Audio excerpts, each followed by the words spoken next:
Check, check, check. 1, 2, 3.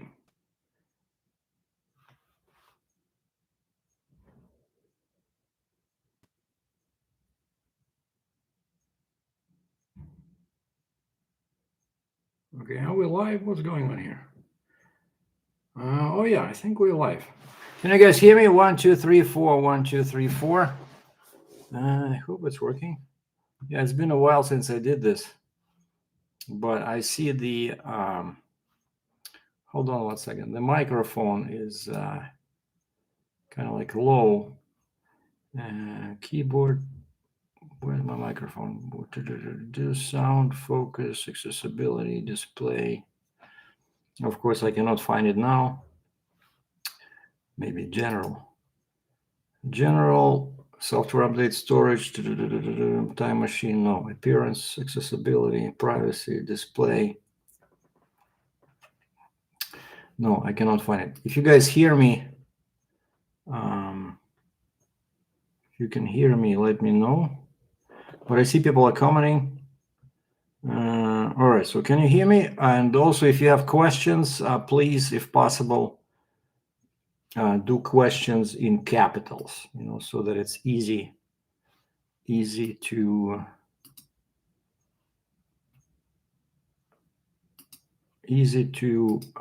recognize them. 1, 2, 3, 4. 1, 2, 3, 4. I think it's working. Okay. So basically, today is last day before Christmas, Friday, December 22nd. Are we live? Yes.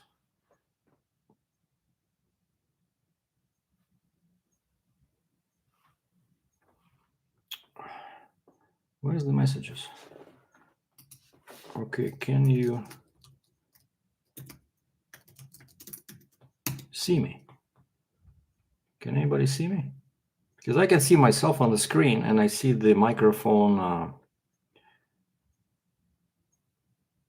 Oh yeah, cool. So chat B says yes and head.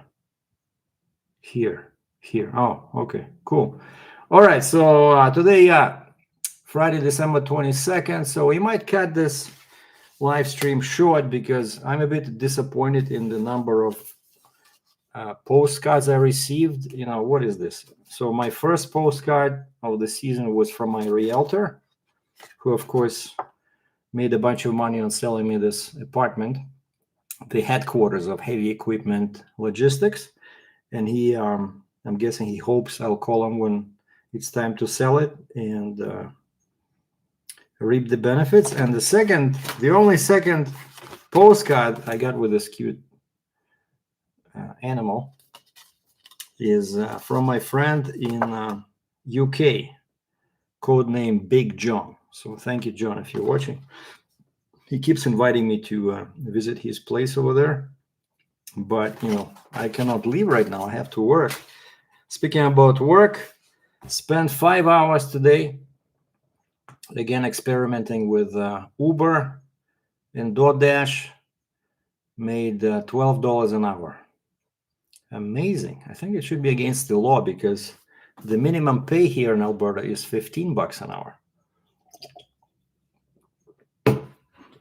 But now after 5, they're saying that they will pay extra $1 Canadian for each delivery if you want to drive, but forget it. So I got a nice supply of some beer, non-alcoholic beer. This one is called Sober Carpenter. I'm not a carpenter, but I thought I would try it anyway, and it's IPA. So it's pretty tasty beer. And another one I picked up is called Got Hops, also IPA. And this one has like 0.05% alcohol. So, and then we have a bottle of wine. So we're going to be going on for a long time today. So that was one part of basically disaster job I did today with this delivery, just basically putting miles on the car, on the Jeep. And I got, the other day I spent like 6 hours on the computer. I got my Pro Serve license.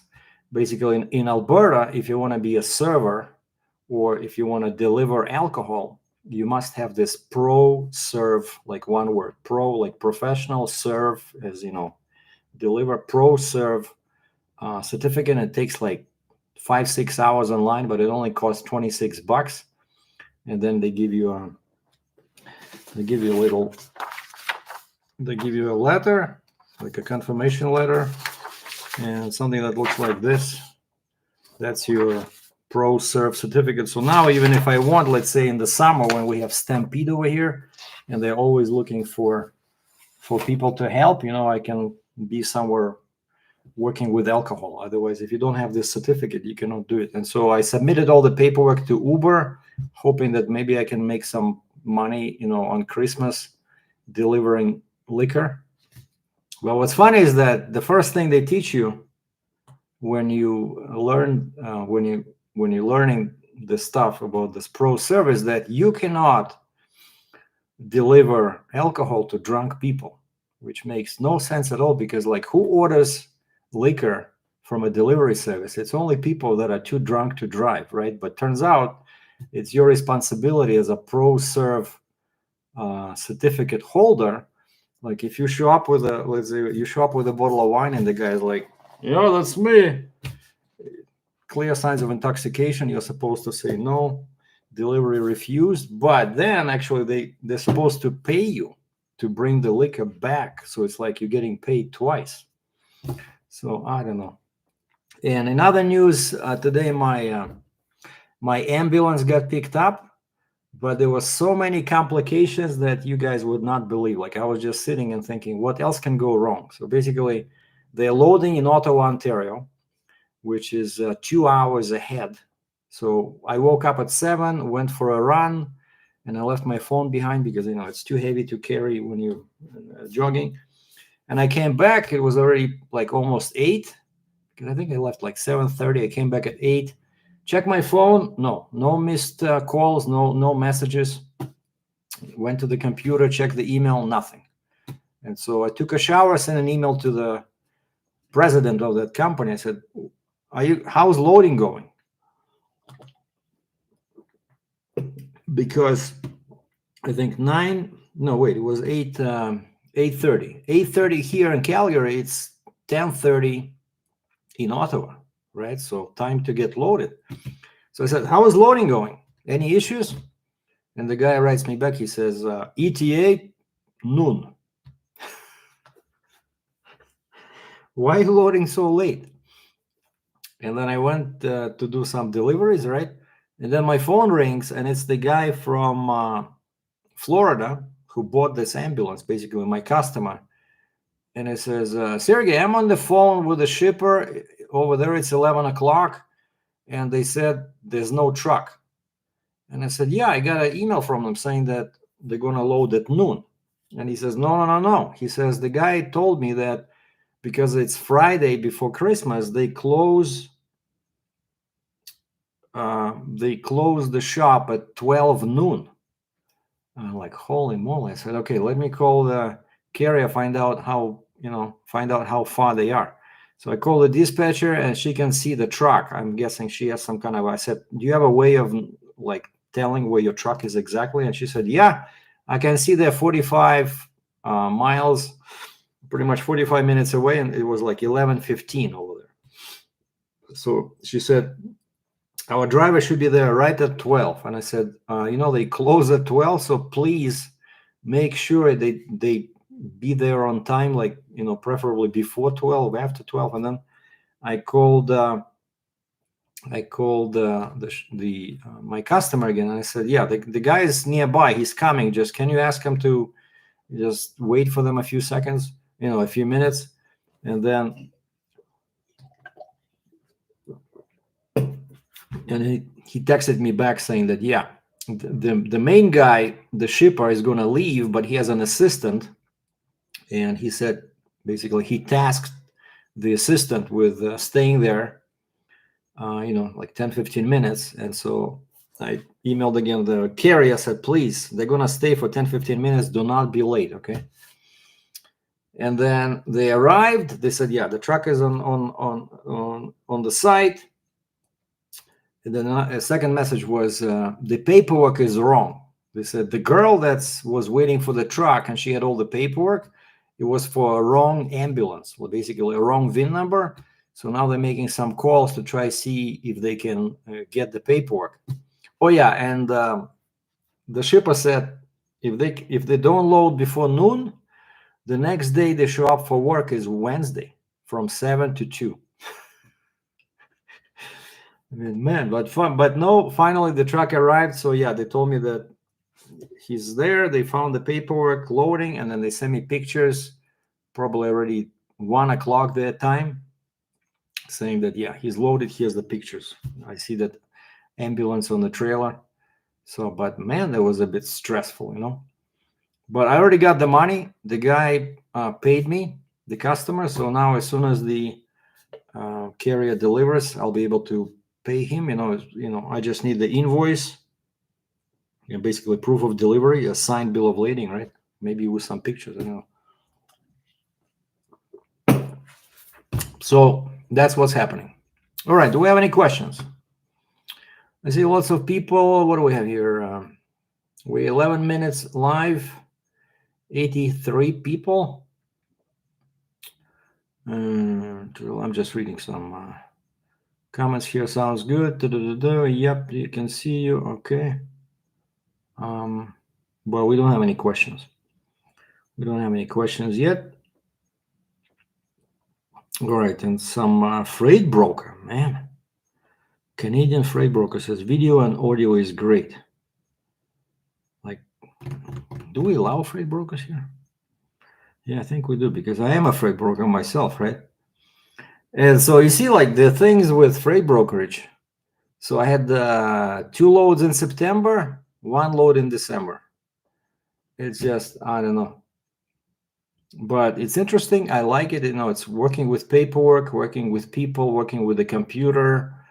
I like the work. It's just that it's too hard to find customers. But basically, I texted this guy from Florida. I said, please, if you have any friends that also ship sometimes stuff in the States and Canada, please, you know, I would appreciate it if you could give me a referral. I think that's the way you have to do it. You know, just get your customers, you know, spread the word, because especially between Canada and the States, quite often quite often it's hard for Americans to find trucks, you know, between Canada and US. Like inside US, I'm guessing it's not that difficult, but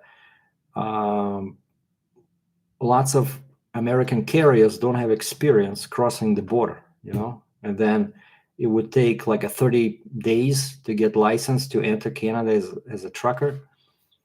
And I remember I did a couple of loads like that where a broker had an American carrier ready to pick this up at the border, but they wanted somebody to bring it, you know, let's say from Bolton, Ontario, you know, Ritchie Brothers auction, to bring it to the border. So I would just bring it over the bridge and meet them at a truck stop in Cheektowaga, New York, right in Buffalo, because they couldn't enter Canada, you know. And so that's where I think my forte as a broker is, because I'm very familiar with border crossing. So if anybody's watching and you bought something in Canada and you need to ship it to US, I'm your guy, okay? Anyway, we have a question, I think. What is the next upgrade to the Jeep? Well, the next upgrade, honestly, is probably last upgrade, since now I have nice winter tires, and I installed those 2 Flowmasters. Like the Jeep sounds way better than before, and I think I picked up a bit of a, you know, improved my gas mileage. But what I really want to do is I'm a big believer in these K&N filters, and this is the first year this Jeep comes with a 2-liter turbo engine. And when I was searching on K&N website for the filter, you know, like the air filter, just regular air filter, but it's like high, you know, performance air filter. It, you know, gives you better sound, improves performance a little bit, and you don't lose anything in filtration.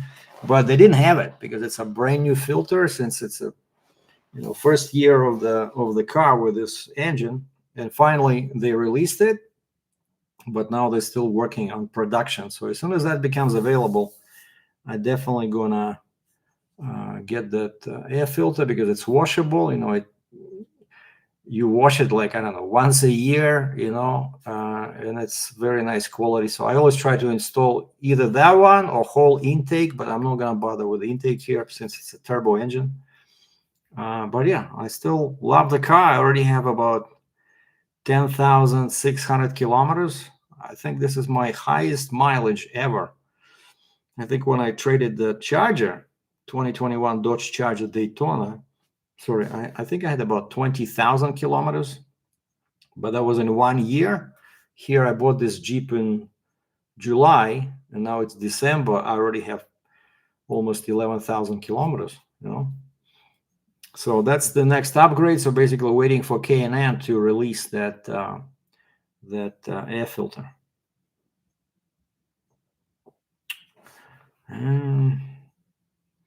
Yeah, so just basically, somebody suggested do like a shout out. So we have Chad, we have Road Not Taken, CDN Freight Broker, Sean The Rock, Ian Anderson,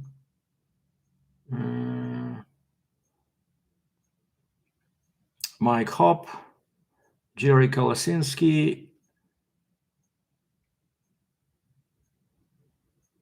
Ricky Mountain Guy, I think, Daryl, Gus, Daniel. Oh, we got a question here. Hold on. Daniel is asking, how is your family in Russia? Well, my brother is not talking to me. I have no idea. Last time we talked, it was like March, and he had his birthday on December 6th. I didn't bother, text or email him. Didn't call. So yeah, it's a disaster. But mom calls me or texts me through WhatsApp all the time. She's doing good. And I think my nephew is still alive there, somewhere in Ukraine, fighting the, in this crazy special military operation, which is like, I kept saying, it's amazing. The guy was born in Ukraine and then he came to Russia and they sent him to Ukraine basically to fight for nobody knows what. So yeah, they're doing okay, but I have no idea how my brother is doing, but I know that the nephew is still okay. And of course now the feelings in Russia are that they're gonna win because US and Canada are kind of like losing interest with the support, right? And those guys, they're not gonna last if the money train stops coming and ammunitions stop coming. I don't think they're gonna last very long. I'm not sure why they cannot just start their own production, make all these bullets and stuff like that. But yeah, let's not talk about that. But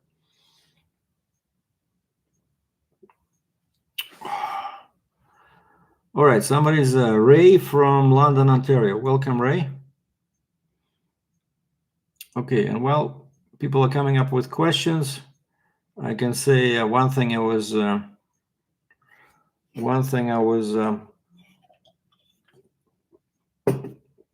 checking was just out of curiosity. I thought they left me my AZ license, but then I searched, and in Canada it's illegal to have two licenses. So when I moved to Alberta, they took my Ontario AZ or Class 1 license and they gave me Alberta Class 5. And so I don't have the one anymore, but I thought, wait, I still have experience, right? Because now I'm thinking of getting this Class 4. And I went online and I was looking, and so if you have zero experience and you want to get your Class 1 or AZ here in Alberta, it's about $10,000. But they have another option where they can recognize your experience. Like if you've already been working either in Alberta or in other provinces and you can prove that you have experience, then they give you kind of like a shorter version of training, but you still have to retrain. And that one costs only $4,000 Canadian. So basically 2,800 US. But I don't know. I'm gonna try with class 4 and see what happens. Somebody, okay, Storm Farms is asking, any more trekking planned? I'm guessing you're talking about like hiking and stuff. Yeah, probably. Like the weather today was like unbelievable. Plus 10 Celsius, 50 F, 283 Kelvin. You know, I was pretty much driving like this today in the car. So like Calgary can be crazy, you know. But it's always in Canada, you know. I think until specifically until Christmas Day, we always have nice weather. But then it starts getting worse and worse after Christmas. And January and February and especially March can be brutal. At least they were in Ontario. Yeah, hello, IH guy. So he says 5,000 in Ontario. Yeah, so here I think it's cheaper, but I don't know. What about your operator's career? Well, the construction, right? It's all seasonal. So nowadays it's only you can get a job, to plow some snow. Actually, which reminds me, today I applied for a job. They were offering. Hold on, let me open another screen here. They were offering, but it's not full time. Of course, they only call you when it's. I'm just looking here at some jobs. Which one I applied for? I think there was. Yeah, Tech Resources is still texting me. Yeah, forget it. That's the guys that hire everybody without experience, but you have to work rotating day shifts, 4 days on, 4 days off, and then 4 nights on, 4 nights off, which is nuts. But he says they train you, but there's nowhere to live, there's no camp, and the mine is 300 kilometers away from here. But he said, actually, I met a guy the other day. I think he's Ukrainian, and he's also watching my channel. Oleg, if you're watching, hi. And so we went to have lunch together, and turns out he works at this tech company. He's a heavy equipment technician. And he was kind of like encouraging me. He says, maybe, you can try it. I said, hey, I'm 61. I said, if I was like 30, maybe I could do it, but I hate working nights, honestly. Like I did this when I was working on the railroad. You just, after a couple of months, you look like you are 80 years old. If you're 60, you will look like 80. If you're 20, you will look like 50, because, it's like really ages your face, your skin. Okay, somebody's watching. Yeah, IH guy from Chatham, Kent, Ontario. So yeah, operator's career. So now on hold, probably till spring, unless I find something cleaning snow. I would really love to do that. I tried that when we had that big snowstorm in Drumheller, and it's really fun to, clean the snow with a skid steer. I like it.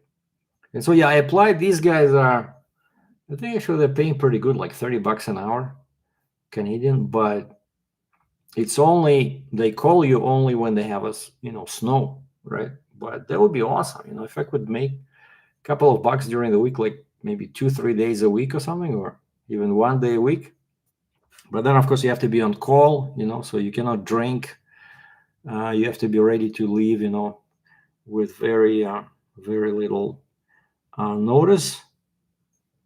Okay, we got a question. Yeah, thank you for using caps. So yeah, guys, it's easier to see questions if you use caps. Okay, just type, hit the button caps on your keyboard, or if you're using a phone, just click that caps button. Where is your favorite place to go to use your toys for target practice? Well, yeah, I had two venues, so to speak. So I was going to this downtown. We have a gun club, but it's like $50 a month, and I haven't been there in a while. So actually, I called and canceled the membership, but I can still go. And for one time, it cost the same $50, and I don't think I ever went there more than once a month. So basically, it's not worth it to pay that membership unless you go there, let's say 2 times a month. Then you're saving money. But I can still go there. I go and pay $50, and I can shoot, as long as I want. But yeah, I sold Mossberg because I just didn't have time for this. So now I still have a Ruger rifle, 6.5 Creedmoor, a Ruger American Hunter, and I have that Charles Daly Turkish clone, like MP4, M4. And so now I need the snow, because the road to the public zone where I can go and do some target practice, the road is very bumpy unless there's snow. So once we have snow on the ground, I'm definitely going to go there, since now especially I have a Jeep 4x4 with pretty good clearance. I don't have to rent any other vehicle.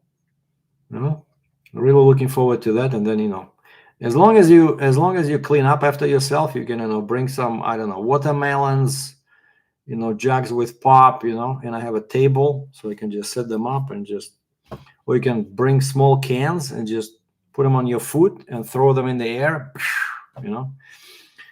lots of fun. Somebody said, yeah, could have saved yourself a lot of money. Well, I just didn't want to deal with medicals every 2 years. That's when I came into the registry in Alberta, or DOT office, I said, which is the easiest license to have? I don't want to have any tests, computer tests, or driving tests, medicals. And that's when she said, class 5. But they said, if you change your mind, you have 3 months. So, but I'm telling you, I was not interested. So now I'm just thinking, it's so hard to find a job as an equipment operator. So if I still had my class 1, I could probably go and do like part-time, just drive somebody's truck. I don't know. But, of course, again, you have to do a medical. You have to you have to update your records every 2 years. It's the same with class 4, because like I mentioned before, right? So Alberta has this antique system where the license you get to drive your car is not good to work for hire, right? So class 5, it's only for your personal vehicle, or like I do deliveries, right? That's fine. But if you want to be a taxi driver or anything commercial, you need class 4. And class 4 is basically you have to do a medical, you have to do a computer test, and then they check your eyesight once again at the registry before they give you the driver's license, and pretty much that's it. So yeah, computer test and medical test. And I'm guessing, sorry, you have to pay something, right, for the license. That's how they make the money.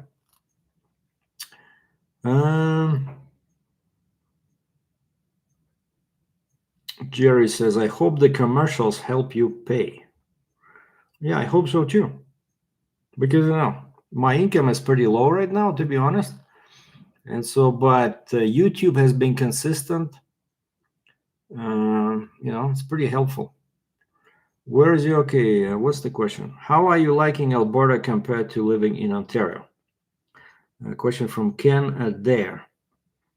Well, I don't know. Before, I remember when I used to come here, but mostly I would come to Edmonton, and I would find that in the summer, especially Edmonton, 4 hours north, it's like a industrial city. There's a lot of dirt.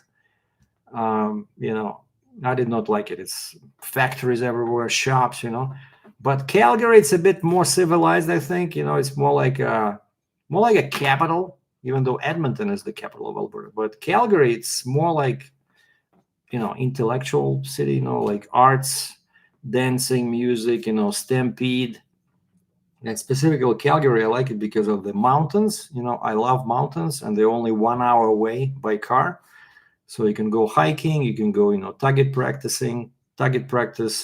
You can do photography. There's lots of things to do here. And in Edmonton, they're farther away, much farther away from mountains, right? So that's why I specifically like Calgary, is because it's southern Alberta.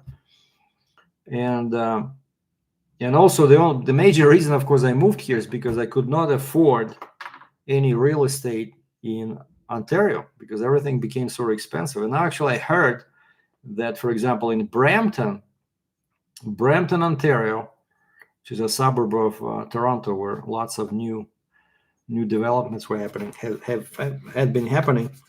I think over the past 2 years, prices dropped. I may be wrong, but I think the number was like 40% because it was way overrated, But here it's way cheaper now. And now my apartment is already gained 50,000 Canadian in value, So if I sell it right now, because I gave them a big deposit, the way things are right now, if I sell it, I clear 100 grand, no tax, Canadian, because it's my principal residence, So at least I did something right with the apartment. But now the prices are going up because everybody discovered this, that Calgary is, such a great city, and everything is so cheap here, like 3 times cheaper than in Ontario. But climate, the other thing is to compare things with Ontario, I think I liked the climate in Ontario a bit better because here it just, it's like a changeling, like especially in Calgary because of the proximity of the mountains. Like you can start with like -10 in the morning and end up with +6 in the evening. I don't think it's healthy, so like temperatures just jump up and down. And then of course, sometimes they have these crazy hail like they had 2 years ago when they had like tennis ball size hail. There was a lot of damage on cars, houses, apartment buildings. I still see lots of cars with, as if somebody shot at them, like dimps, the whole car is like covered in these semi potholes, So I think climate is a bit better in Ontario, but again, real estate prices are cheaper, income taxes are lower. Alberta doesn't have any PST, the tax, only GST, and yeah, so I like it. I like it. So I just hope my apartment will, gets up in value even more. Then I'm gonna sell it and move to Florida. All right, what else do we have here? I just saw my local dealership selling 23 Dodge Challenger Demon for $279. Oh, I'm subscribed to a guy in California who's a big fan of all these performance Dodge cars, and he had a Stinger. Well, he had a Hellcat before, then he was switching them back and forth. Charger 392, then now he has a green Challenger 392 Stinger, like last call. And a few months ago he ordered the Demon. What is it, like 1,000 horsepower? And he got it at MSRP, and his MSRP is 108,000 US. So of course he's afraid to drive it. He's not a racer, so I think he's probably gonna let it sit in his garage and just wait till it appreciates. But yeah, I saw cars like that selling in Canada for like $300,000 Canadian. See, that's the car you need for a resale because it's unique. And his car was like number 73. Basically, it's in they put that number somewhere on the car. So his car was within the first 100 of Demons made for 2023. It's a unique car, so collectible, But that Hellcat, right? That gamble with Hellcat, that's why it did not work, because it was a regular body Hellcat, and there's thousands of them around. And of course, it did not appreciate in value. And speaking about that Hellcat, I keep checking just out of curiosity that dealer website, and They still have not sold it. Imagine, like since July, they've been trying to sell it for 130, 120, 110,000 Canadian, 105, 100, 99, 97. Now, the last time I saw it, they put it at 93 or 94. Still no takers. But again, it has summer tires. Like, what are you guys thinking? In Alberta, they're selling a Hellcat with summer tires. And I think now they took the price off. Like last time I checked, the price was not there. It says call for details, deal of the month, call for details. But again, they still have my Hellcat 6 months later. They cannot sell it. So basically prices are going down on these cars, unless it's a demon. All right, so what else we have here? What is so hard about taking a medical test? Well, it's been I don't want to wear glasses, and I just need to do some exercises. I just don't want to get to a point where I have to wear glasses when driving, because I don't need them. Like, I can see all the signs, everything. Just sometimes I feel like I already need kind of like glasses to read some fine print. But if I go to, that's why it's kind of like always stressful for me, to do these eye tests. And then again, every 2 years, right? So if they find something wrong, like, and you're, like I said, not exactly 20 years old, like, it's just kind of like a harassment, from doctors. I don't know. But I think now I'll have to do it. So I'm doing some eye exercise every day, like 3 times a day, throwing kettlebells around, running 30 minutes every second day. So I'm doing like Monday, Wednesday, Friday, I jog for 30 minutes, probably like 3 kilometers, 2 miles. And then Tuesday, Thursday, Saturday, I do a routine with my kettlebells, and I bought 2 more, right? So now I have 2 70-pound kettlebells, 2 50-pound kettlebells, and I have 2 plates, barbell plates, 45 pounds each, and I can do a lot of exercises with these. All right, so this was pretty good. Sober Carpenter. Highly recommended. Very tasty beer, like tastes like real beer, And I'm super happy that I found this right like a couple of blocks from my apartment. So let's try this. Got hops. Oh no, maybe I'll try some wine while you guys are coming with. Today we're drinking. What is this? Black Knight, I think it means. Gato Negro from Argentina.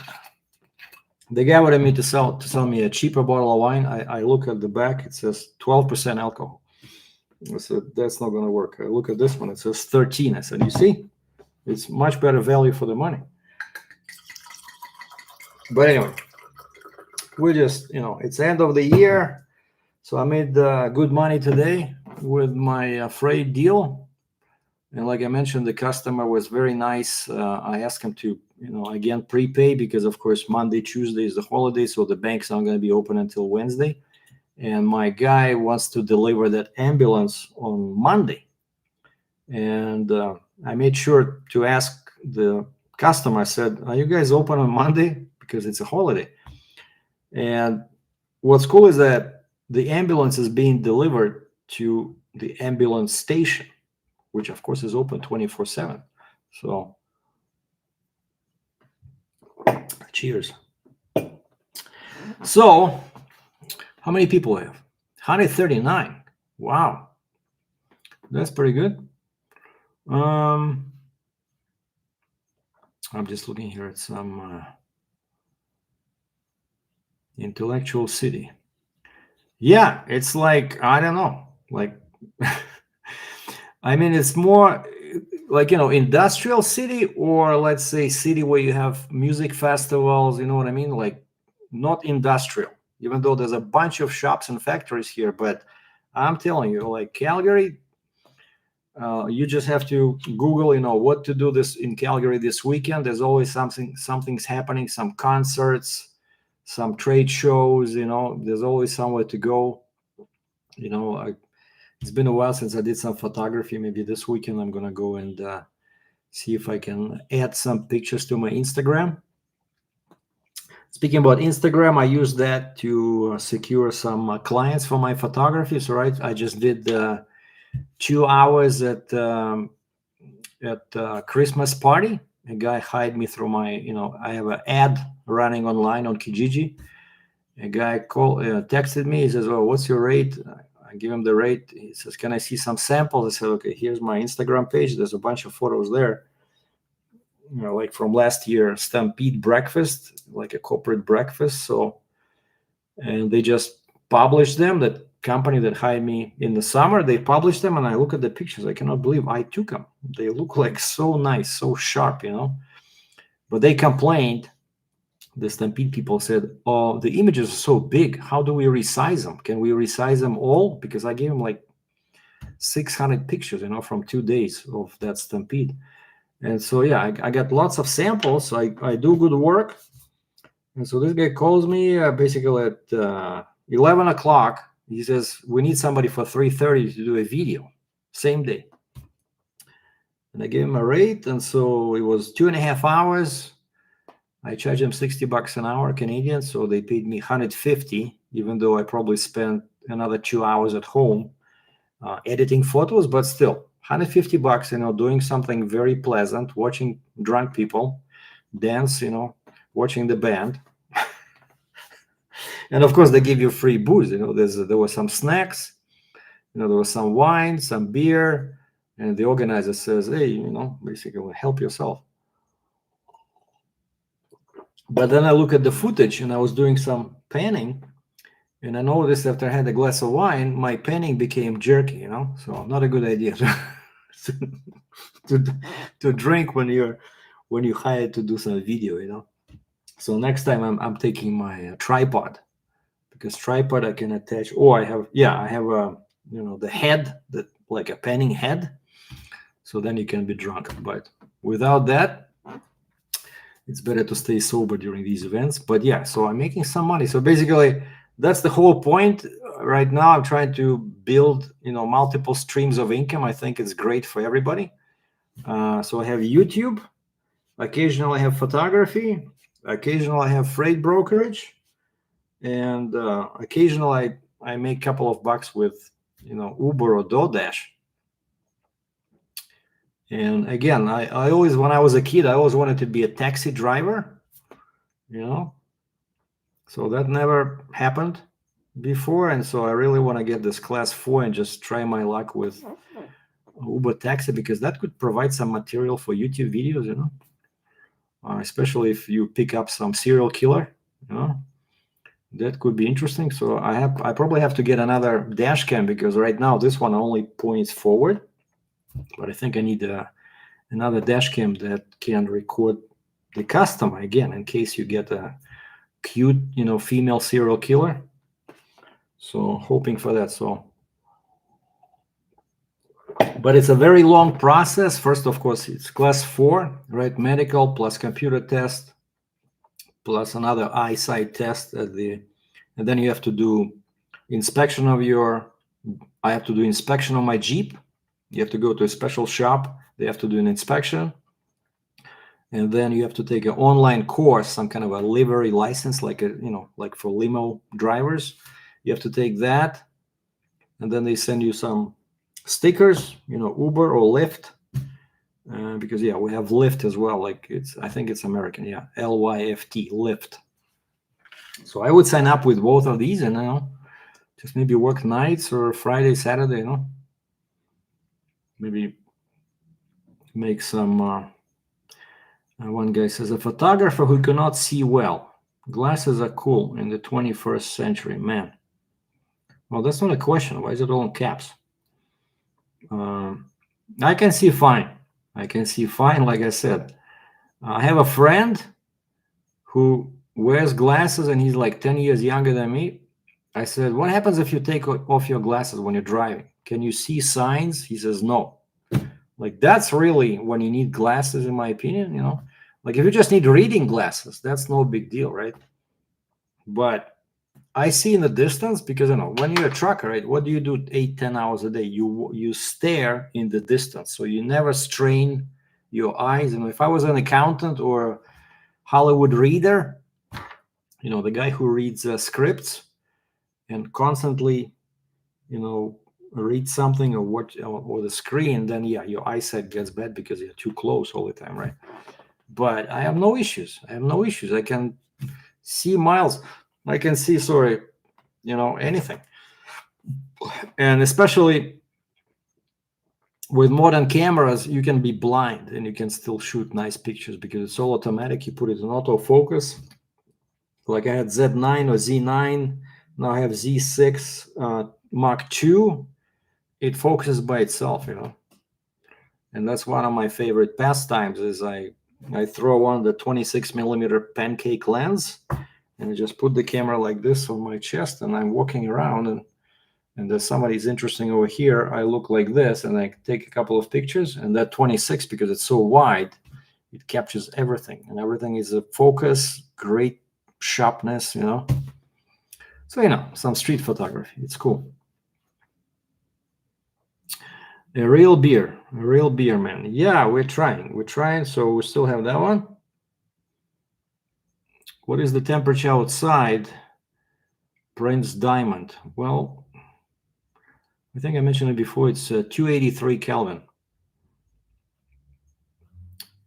$60 an hour. That's good. Yeah, I raised my price. Before last summer, I charged him $50. This time, this guy calls me, to do video. He says, "Oh, how much you usually charge?" I said, "Yeah, $60 an hour." But then some other guy also texted me.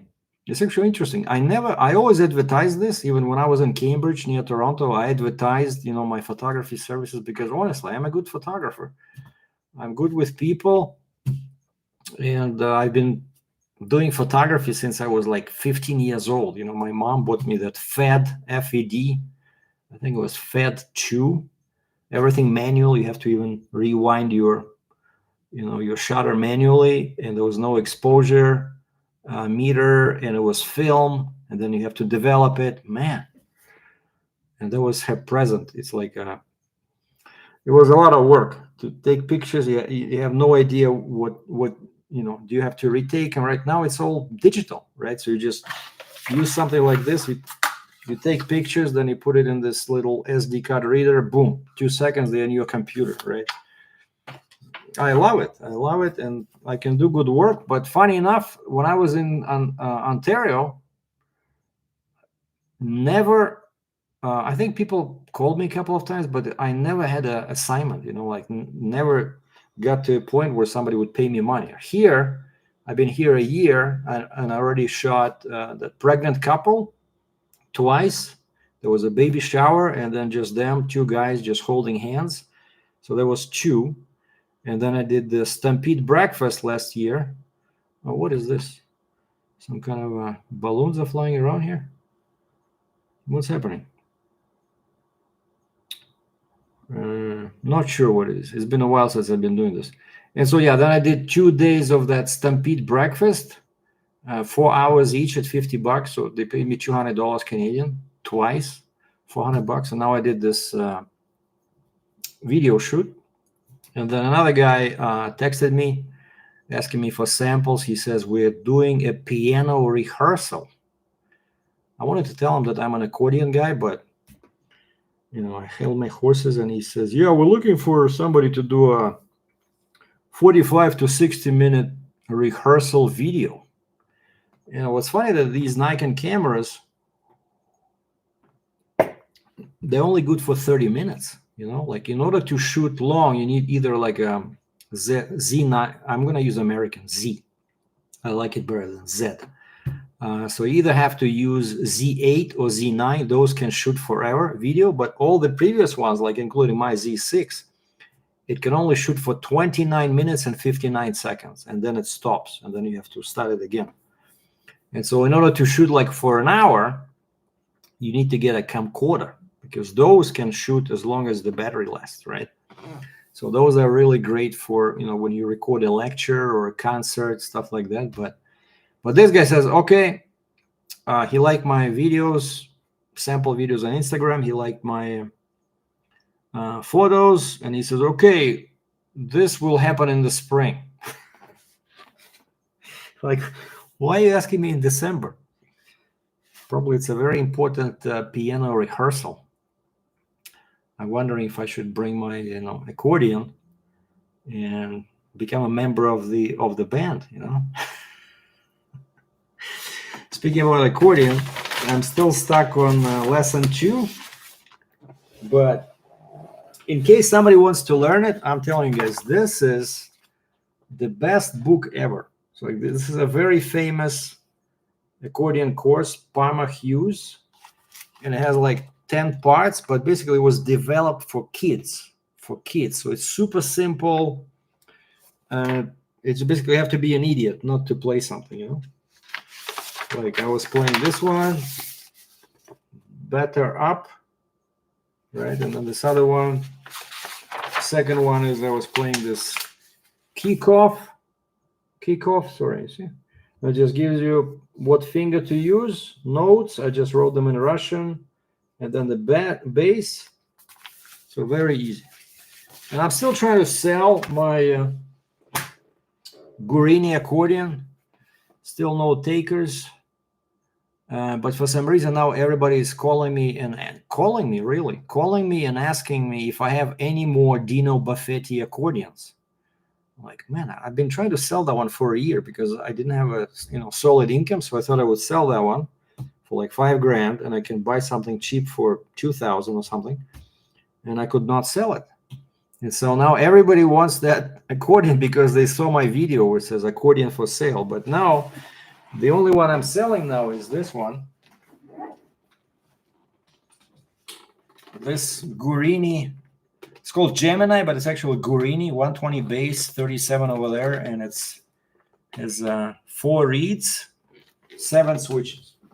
Very nice accordion, but because now I have a Roland, I don't need 2 of them, so basically trying to sell that one. But actually, when I'm practicing, I prefer to use that one, the Gemini, because with the Roland, that's my Roland, a tiny baby accordion. But this one you have to plug in, right? You have adjust volume, so like more hassle if you just want to play for like 10 minutes. But that one has orchestra sounds, so you can do rhythm. That was my dream. I wanted to get accordion like that, like MIDI accordion, but like a Russian folk accordion, but it was not meant to be. So anyway, that's about the music and cameras. So yeah, I do enjoy that. Like I said, I want that photography here for some reason. It's definitely popular. And somebody else asked me to do a Christmas party, and they said, "What's your price?" I said, $60.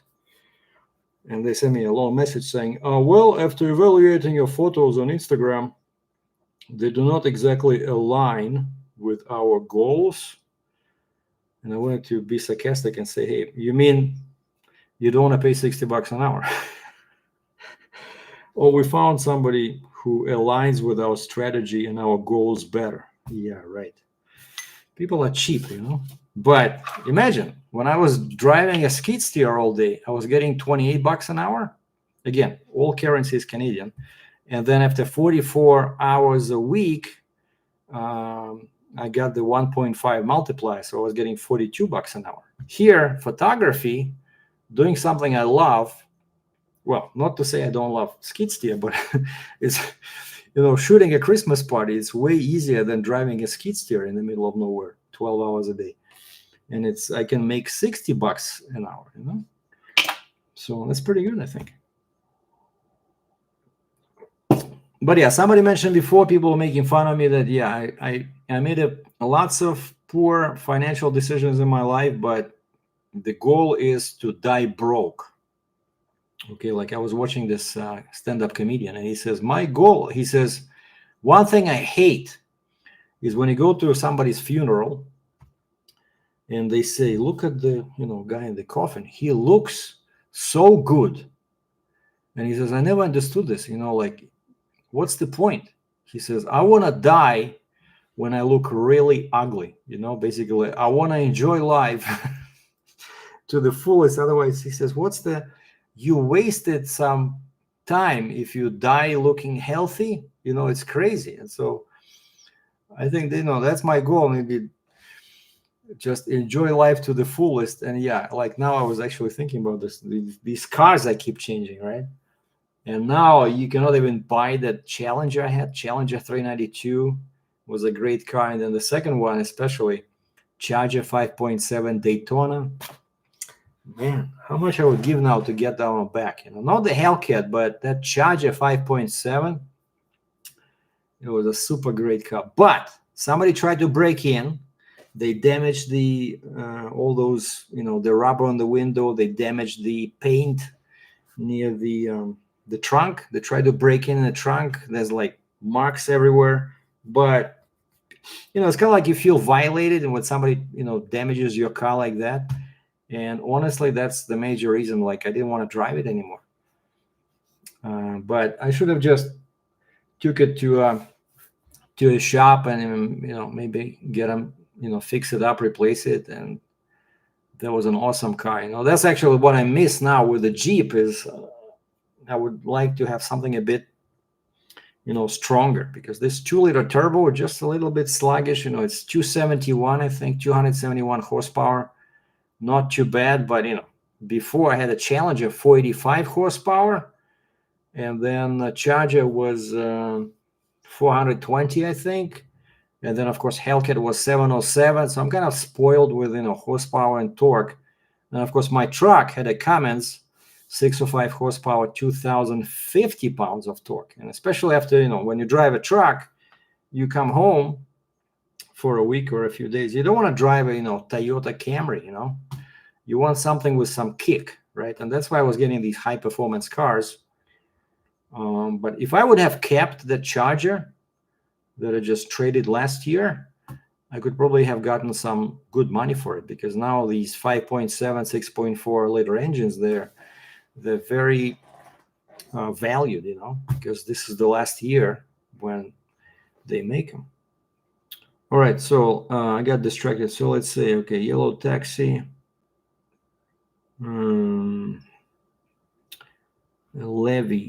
Levi says, my name is Levi.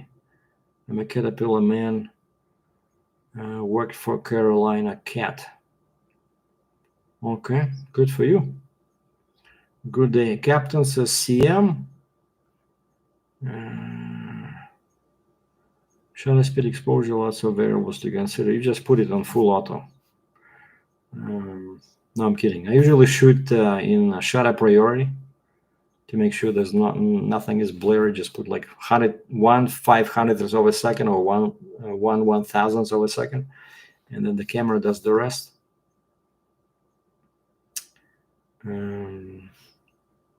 Richard Simpson, message retracted. Oh boy, that's not good.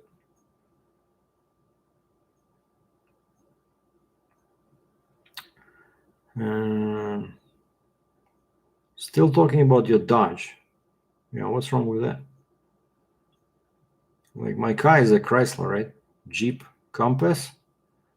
I like it. Actually, recently the cruise control was working pretty good. Okay, we have 147 people. We've been live for an hour. You guys got to ask me more questions if you want me to keep going. Well, I still have a full bottle of wine, and I haven't tried the other beer, so I'm okay. We're gonna end the live stream when I fall under. Like if you don't see me anymore, that means the stream is over.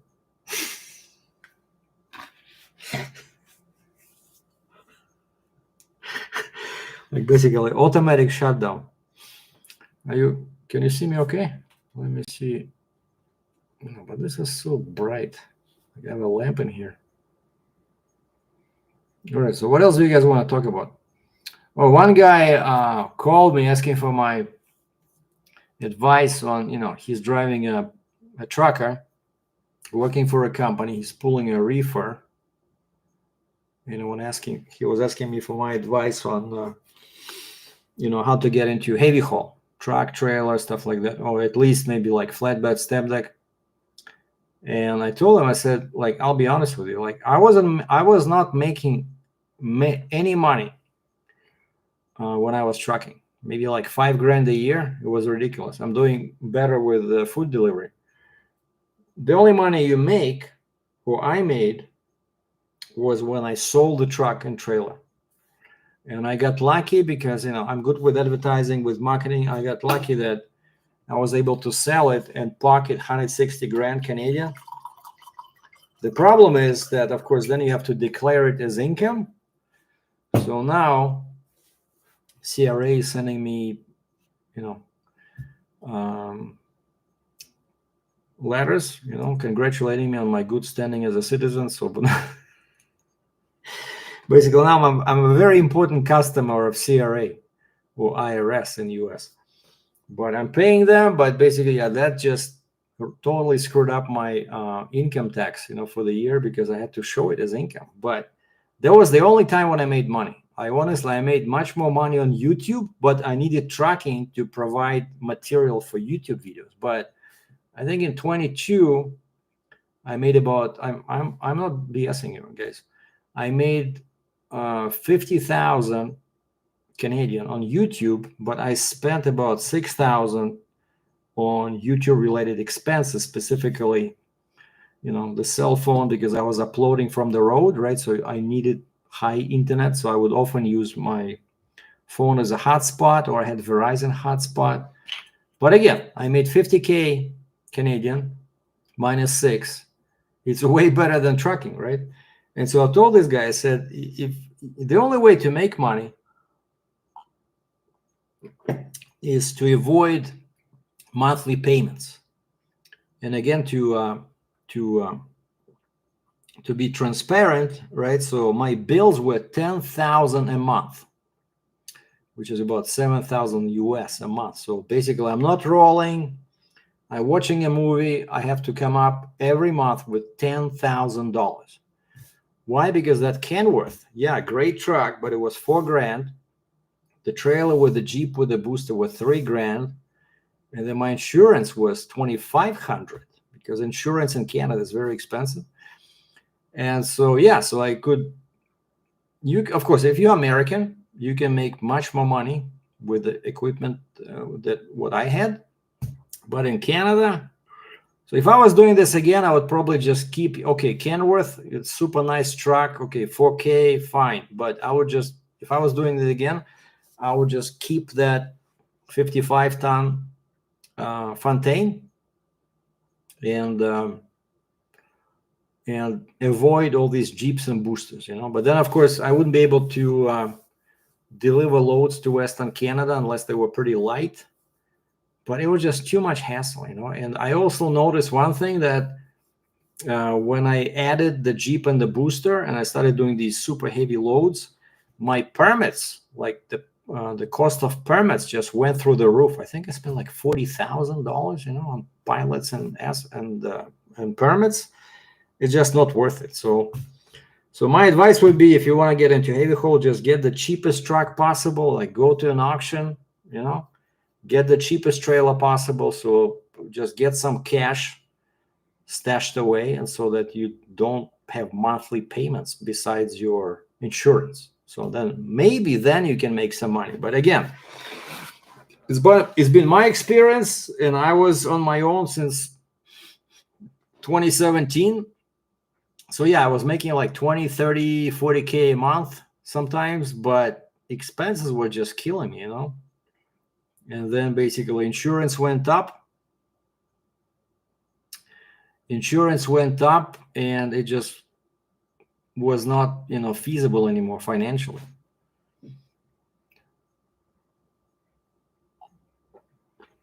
And Levi says, Caterpillar equipment is my favorite brand of equipment.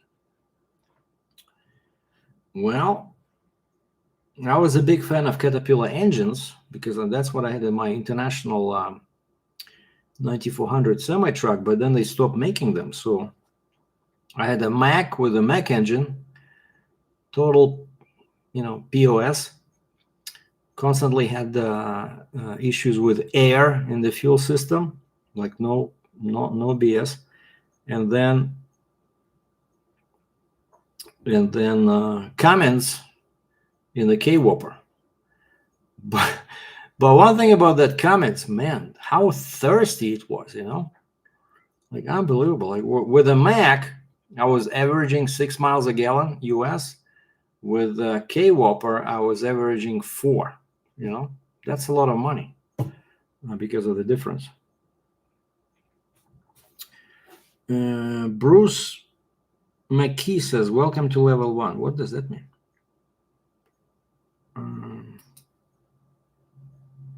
And I click on the menu. It says here, report, remove, put user in timeout, hide user on this channel, or add as moderator. Well, I'm not sure what's a good choice is.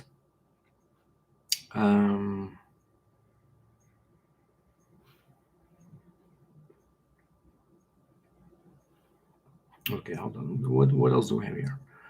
I'm a car hauler, much better than regular dry van.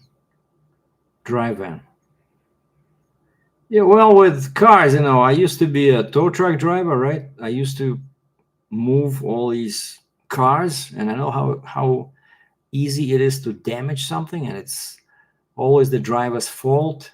I remember once they sent me to a side of the road. A guy broke down in a pickup truck, and I put a chain. It had like solid axles, like full frame, right? Like one of those big pickup trucks. And I put a chain around the axle, and I did not notice that there was a brake line in there. And I pinched the brake line. By the time I got to the shop, the guy looks at the bed of my truck, and he saw a puddle of brake liquid. I had to walk over to an ATM because I said, please don't call my boss. I'll give you cash. I think he asked me for like $100 or $75 or something, It's so easy to damage these, especially, with these car haulers, right? You have like 2 inches on each side when you load that car. So I wouldn't want to be responsible for like 10, 12 high-end cars or like brand new cars. Forget it. All right, Michael says, insurance is through the roof on everything, but prices on equipment falling like a rock. Yeah, I think it's now cheaper. So that's another reason I feel I'm lucky when I was able to sell my truck and trailer at a profit, because back then, everything went up. So I think if I stayed until now, I would really be in a bad spot,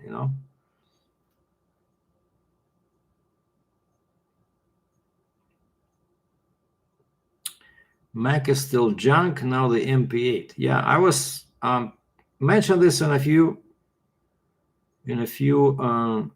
videos.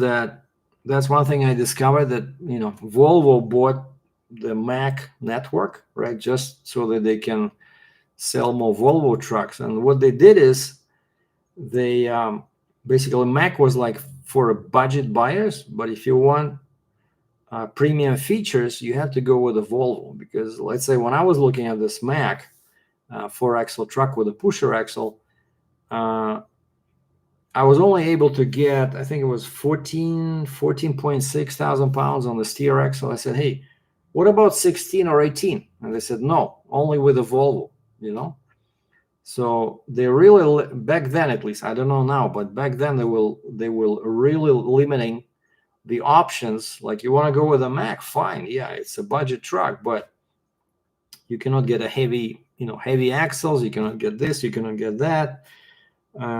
So that's what they're doing. So hold on, somebody left me it's a like on my Instagram post. Yeah, I posted a video there about this band from the Christmas. Well, no, it's the guy liked my photo of a Corvette. I took this photo. I think it was somewhere. Hold on, over here, somewhere in Toronto. I was walking around. I saw this Corvette. Took a picture, put it on my Instagram. And now 1 year later, the guy says, I like it. Yeah, of course, that's another thing. Automotive photography, really cool, kind of like branch of photography. And Michael says next year insurance will go down. But yeah, Mac, honestly, yeah, it was I think, yeah, mine was MP8. I had 1860 or 1850 torque, 505 horsepower. It was okay for, medium loads, but I don't think I could have done like 120,000 pounds like what I did with a K-Whopper.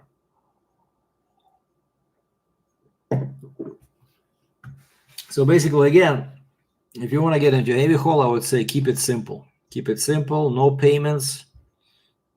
Just buy an old truck, like 1998, no e-logs, I would just buy everything at an auction, And if you're in US and you're buying in Canada, remember, I can help you ship it to the States, right? But yeah, Mac, I always had to pump that, there was a fuel pump, manual fuel pump, always had to pump that in the morning. Otherwise I could feel the difference in performance. And then I talked to one guy, he was a mechanic, and he said they took care of one of their customers was like 100% Mac, and actually they used to park their Macs, behind the shop. And he says quite often, whenever they told us, get one of those trucks in the shop and work on them, he says we would go there, we could not start them because there was too much air in the fuel system. And so I think it was like a known issue with those engines. Basically, something wrong with the injectors. They were letting air in. Yeah, it was just like a nightmare, But that one is still sold for good money, except they screwed up, and I told the financial company that here's the price that the guy is offering, and they said, is the sales tax included? And I think I was drinking something because I said, yeah, sales tax is included. And so I lost 13% because HST in Ontario, it was supposed to be on top of the price we agreed on. Instead, they took the 13% off the price. And then, of course, the guy got reimbursed by the government. So it was a super good deal for the guy who bought this Mac, But the International, also I got it in 2007, I bought that yellow International for 64,000 Canadian. And it was pretty much like a new truck with only 300,000 kilometers on it, like 200,000 miles. It was like 3 years old. I think it was 2005. I got it in April 2007. And I sold it to a Russian guy in New Jersey, pretty much near New York City, for 18,000 US. Because by that time it had like 850,000 miles on it. But it was still a good truck, Caterpillar engine. I did some upgrades, And I remember it was funny because the guy could not get insurance. And I said, hey, I can bring it to the border. I can cross the border and give it to you, right? So let's meet somewhere in Buffalo, Cheektowaga, New York. And he says he wasn't able to get insurance. He said, I'll pay you $500 more if you drive it to New Jersey. And Canadian Freight Broker gave us $20. Way to go. Thank you, Mr. Freight Broker. And so, yeah, I remember, I think I did a video about this, like last trip with the International. It was pretty cool, no trailer in the back, just bobtailing. And he met me in New Jersey, and then he asked me to drive it for him to the place where he was, he had a parking spot. And so, yeah. And then I waited, like 2 or 3 months till I got my Mac. And then I got the K-Whopper. Well, at least I made some money with the K-Whopper, when I sold it. Like I said, 80 grand Canadian on the K-Whopper, 80 grand on the trailer. I still cannot believe, like, I was able to sell the whole 60-ton trailer with the Jeep, with the booster, with the flip box, with the extra axle. And the guy just brought me a check. And we went to the bank and they said, yeah, looks legit. Just for a few days, I never had so much money in my bank account. I'll be honest with you. But then, of course, I had to pay off what I owed on the truck and trailer. But that's why I was able to come to Alberta. I had some money, so I was able to put a big down payment on the apartment. So now I'm like super good financially with the apartment. That's at least one thing I did right so far. But look at this. So basically, nobody gave me any money except the guy called C&D Freight Broker, who gave me $20. So I think there should be some. That means there's still some money in freight brokerage. Even though the trucking is down, but they're saying it's going to pick up maybe in the spring. Okay, Johan Blaski Cook saying, Sergei, what's the new job gonna be? Have you seen the movie Taxi Driver? Comments have fuel problems also. Never had any issues with comments. Wanted to say touch wood, but just remembered I don't have the truck anymore. But the only problem is, with comments, honestly, after Caterpillar, especially since back then, when I had the International, you can go to any Caterpillar dealer, pay them 500 Canadian, and they would keep your truck for 8 hours, but they would do a dyno tuning, kind of like what they do for race cars. And the guy asked me, he says, what do you want? I said, well, give me maximum torque at 1400 RPM. And so I think he changed everything, and it was like when I picked up the truck, it was like night and day compared to when I dropped it off in the morning. I think he gave me like 550 horse, probably 2000 torque. That truck was just flying, And then I got Mac with much more power, supposedly more torque, but you don't feel it because the computer does not want you to use all the power because it's the focus is on fuel economy, right? And that was my kind of like, first disappointment with the comments, even though it was like 6 or 5 horsepower, but I did not feel it. The Caterpillar on the International felt much stronger, especially after all those upgrades and dyno tuning I did. And when I changed the, reaxle ratio, yeah, Caterpillar was very nice. So what's the new job gonna be? Okay, we answered that. Mafia Hitman. Well, I think for that one you need a pistol, right? You need a pistol with a silencer. Both of those are illegal in Canada, so I cannot be a Mafia Hitman because I have a shotgun and I have a rifle, but I don't think it would work, Your choice of cars is debatable. Well, it's it was my decision, but honestly, I really enjoyed. Never had any issues with Challenger, Charger, like some minor issues with the Jeep, and even when I had a Ram 1500 built in Mexico, no issues, So I don't know. In recent years, I came to like Chrysler, but I think now, if I wanted, let's say I win a lottery or something, and I want to buy like something with V8 with some kick, I think a Mustang would be a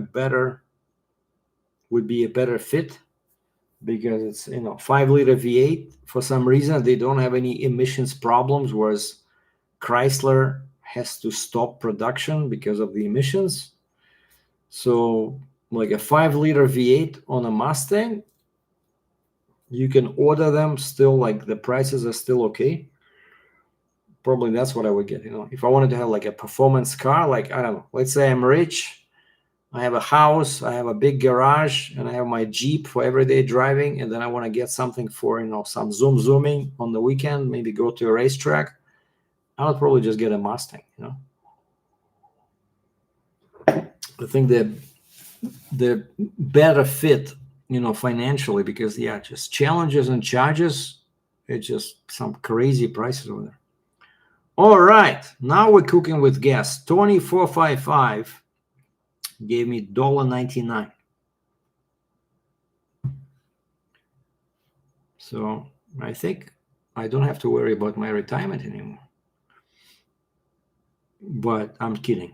Thank you, Tony R455. You're a good man. I don't care what they say about you. Sergio is going to be a pimp. No, that's a negative. I don't know any ladies over here.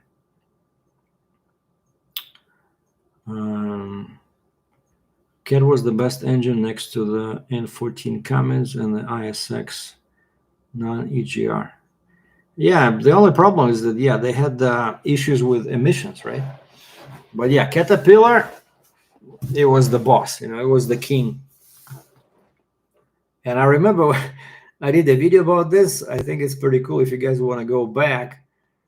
I almost went deaf, but I decided to, cut off mufflers. And I remember I was in, hold on one second. So I'm going to open maps, google.ca. And, quite often back then, right? So I would cross the border. Like, where do you cross the border? You cross the border either via Port Huron, Michigan, or you cross the border in Buffalo, New York, or if you go east,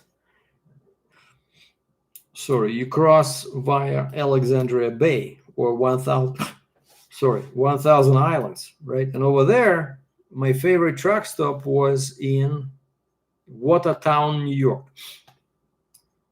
Watertown, New York.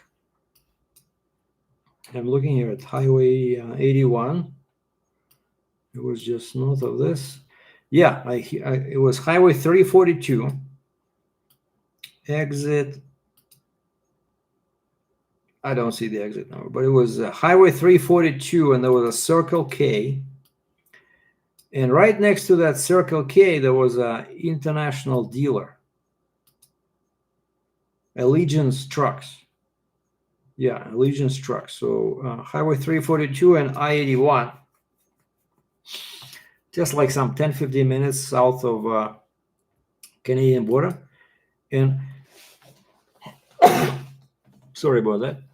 And I was sitting there one day, and I really did not like that single exhaust in the back of my cab on the International. It was super rusty, and the frame there, the frame that was holding that vertical exhaust was like massive, and I'm thinking, wait, if I get rid of this, first off, my truck would look cleaner.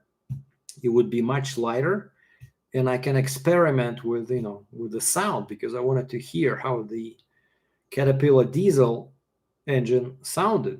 And so I went to those international truck dealer guys, and I said, hey, can you guys just cut off my exhaust? Just give me some horizontal exhaust. And they said, sure. So I think they charged me like $300 or $400. Dragged away that old rusty exhaust, and I started driving, and it was just pure joy at first. Maybe 1 week. Then second week, I noticed that I'm passing somebody, and I push the throttle. People that I was overtaking were like going like this, because it was so loud. I'm telling you, it was, especially when you push the throttle. Like, and then I think after like 4 weeks, I gave in. I said, that's it. I cannot drive it anymore because I'm going to go nuts. And Flowmaster, my favorite muffler brand, they're the only company, as far as I know, that, like, performance muffler company. They make mufflers for semi-trucks. And I was able to order one.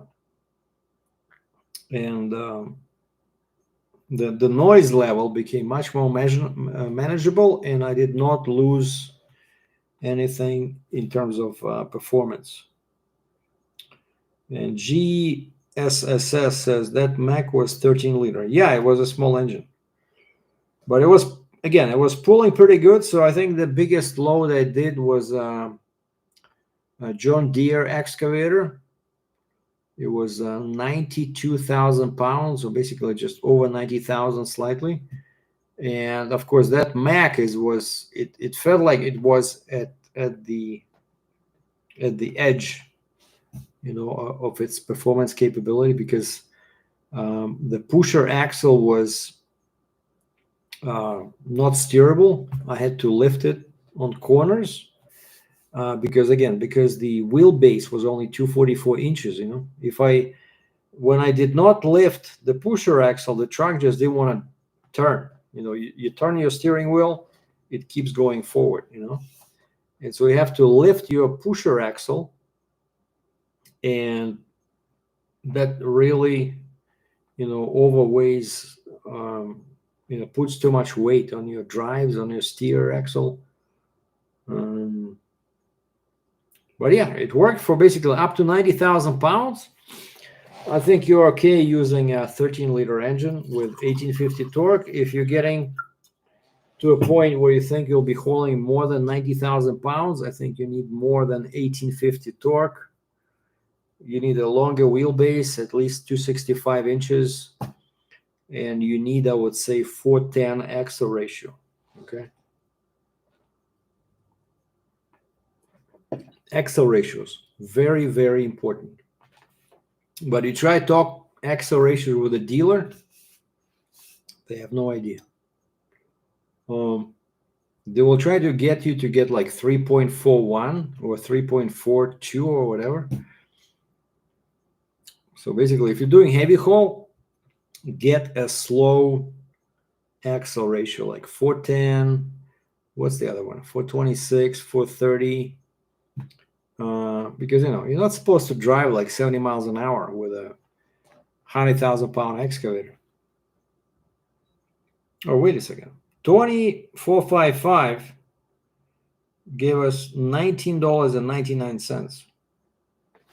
Thank you, sir. Merry Christmas. Yeah, Merry Christmas to you as well. That's pretty cool. Or it's the same gentleman who donated $1.99. So that's way better than what CDN Freight Broker did a while ago. So I'm guessing, Tony R., you have to let us know what's your occupation. So then we can figure out what job pays better than that of a freight broker, right?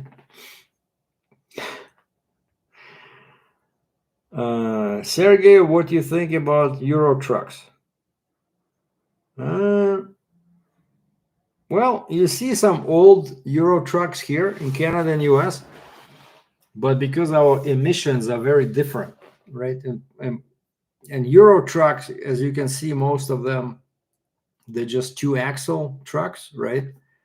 At like typical scenario I see is 2-axle truck, 3-axle trailer, and they just use wide base tires, right? That's not what we use here.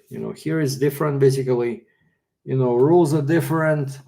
When you have an oversized load, how much you can haul is different. I would say for Canada, if you're in Canada, if you want to do heavy haul, then like a tri-drive truck makes a lot of sense, because then you don't have to have a Jeep, and you can go anywhere. You can go to Western Canada, you can go to Eastern Canada, except that truck is, of course, it's more money, and it's like my K-Whopper was 27,000 pounds with a pusher axle. And I talked to a guy who had the same truck as a tri-drive, and he said the truck would be at least 3,000 pounds more. It would be 30,000 pounds, So, of course, when the truck is heavier, you lose your payload, right? But I don't know. Again, maybe if I was doing it again, I would just order like K-Whopper with a tri-drive and make the wheelbase instead of 254, what I had, make it at least 265 or 270. And then you don't have to buy any Jeeps and just have a 4-axle trailer. Okay, I see people here are falling asleep. Have a great night. Yeah, you too.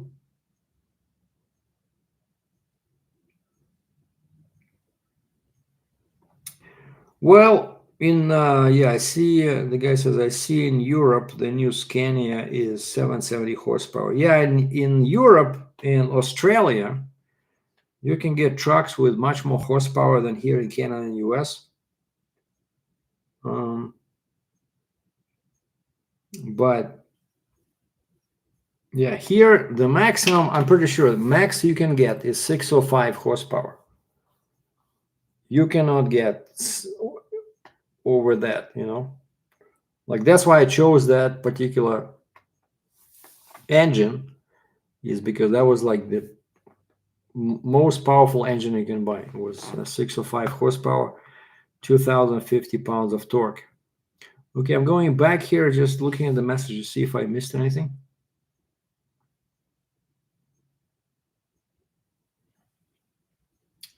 Yeah, people wrote many holiday wishes, happy holidays. So Merry Christmas and Happy New Year to everybody. Thank you for joining. And now we have 136 half sober people watching, and we have 80 thumbs up. And we've been live for an hour and 31 minutes. I think we're gonna keep going maybe till 6:30, like 30 minutes more. So you guys just write down your questions in caps, okay? But I'm just looking through some older comments here.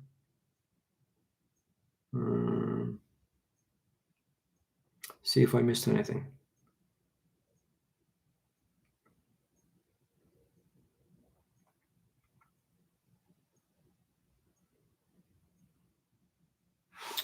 Okay, so again, somebody was asking there about the about Dodge cars. So I'm just gonna go here back to my East Side Dodge and click all pre-owned inventory. Just I'm just kind of like obsessed with this one because it's to me it's so ridiculous that such a nice car is not selling. Yeah, it's still there.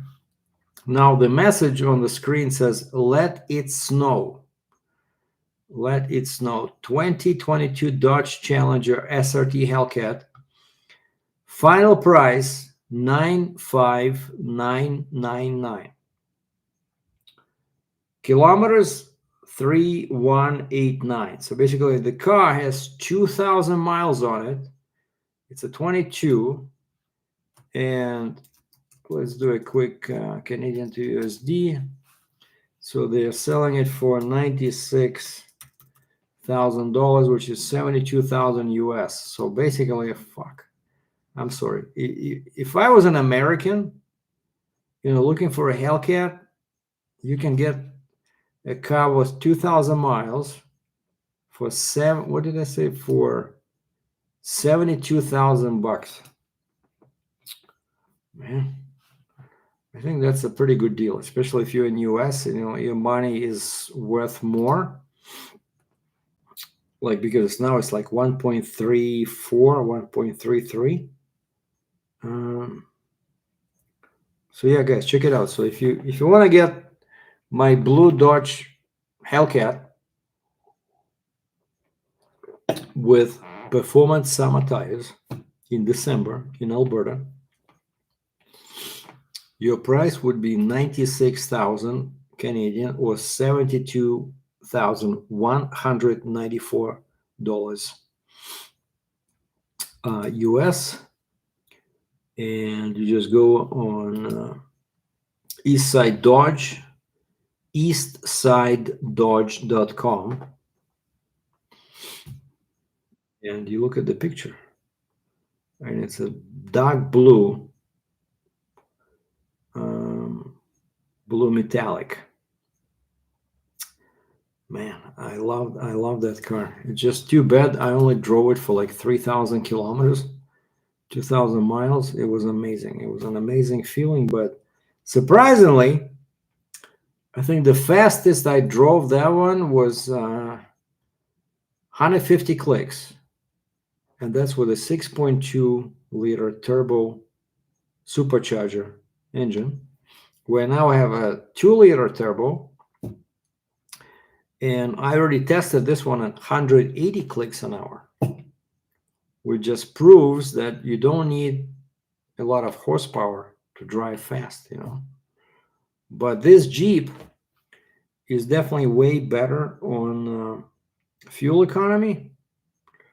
So the only thing you gain with a car like that Hellcat is acceleration, right? Like when I push throttle on my Jeep, it takes some time to get to like, 60 miles an hour, 100 clicks an hour.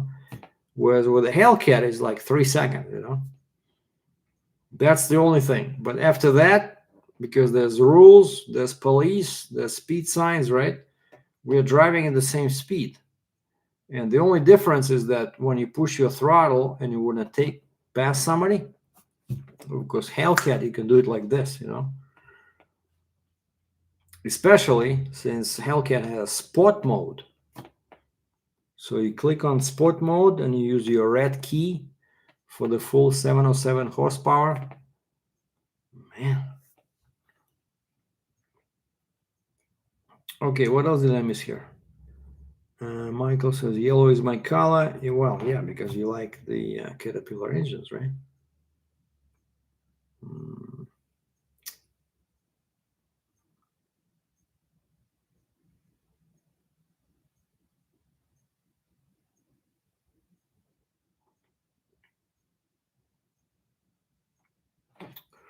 Okay, so what's your...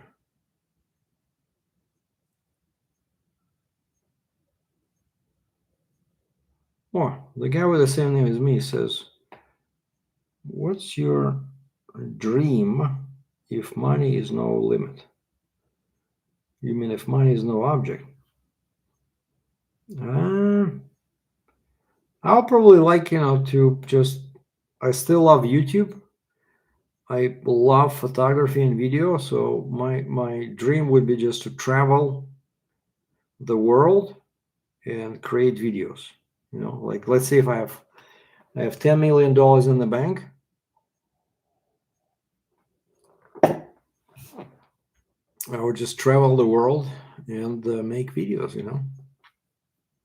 Take pictures, have some rich experiences, trying to pack as much as possible. In each year I'm alive, and I would definitely have some crazy car, like 1,000 horsepower demon. I don't know. No, maybe just, either a Mustang 5.0 or like a Dodge Charger 6.4. Yeah, that 6.4 was really great, But the thing is, some people say I'm very irresponsible, but the way I live, it's very close where I want to be, like what I enjoy. I live the way I like, I do it my way, which of course quite often is not financially, feasible. But again, if I die broke, that means I achieved my goal. I used every cent that I could. No, of course that's a bit irresponsible, but what are they gonna do? I don't have any relatives. Let's say I die and I owe $1 million. What are they gonna do? They're gonna call my 86-year-old, 87-year-old mama in Russia? I don't think so, because they don't speak Russian, Any family left in Russia? Yeah, I got my mom and I got my brother who's not talking to me anymore.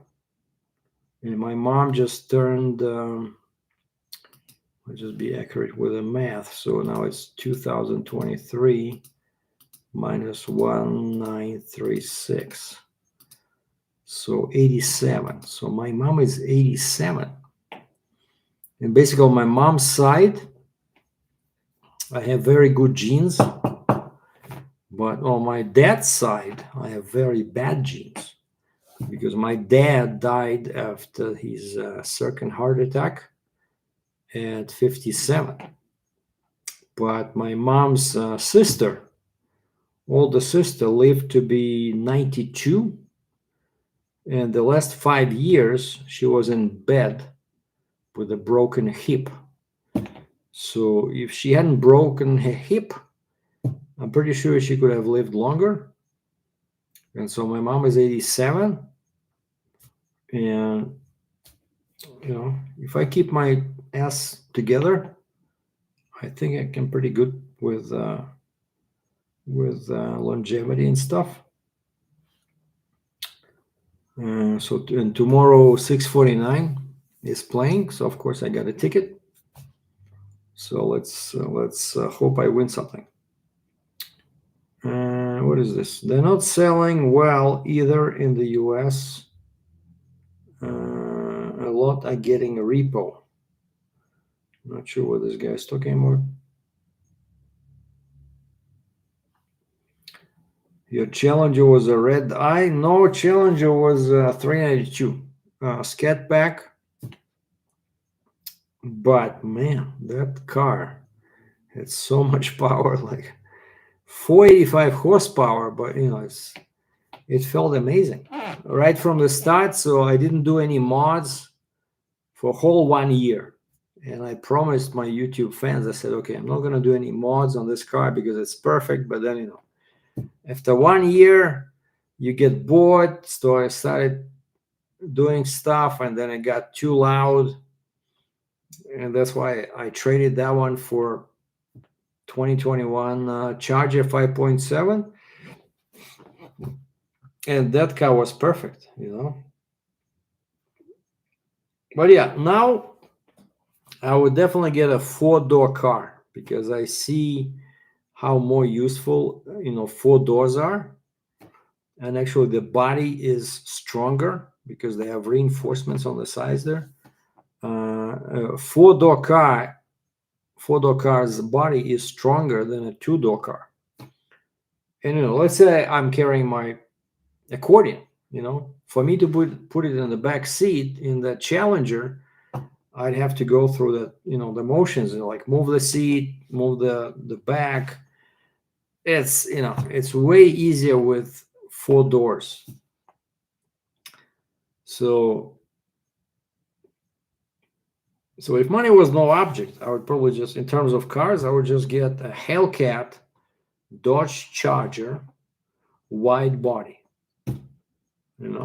because you need that wide body for traction. Otherwise, they give you these skinny tires that, even with 6.4 Challenger, they was spinning. So wide body is the way to go when you have, so much horsepower. Okay, the one guy says, new Hellcat sitting at dealers all over US. Yeah, so because nobody wants to buy them now, That's why I give you the example of my own Hellcat. And these poor guys have been trying to sell it for 6 months. And they keep dropping the price and nobody's interested because the fuel economy is mediocre, right? People don't want to drive such high performance cars in winter, especially with summer tires. Like, honestly, I'm not sure what my dealer is thinking. Like, at least, damn, just put some winter tires on it. Why are you trying to sell a 707 horsepower Hellcat in Alberta with summer tires? Like, these guys are, honestly, like, these guys are stupid. I'm sorry. I love the dealer, but how can you expect to sell a Hellcat with summer tires in December? What are you guys thinking? Like, it just doesn't make any sense.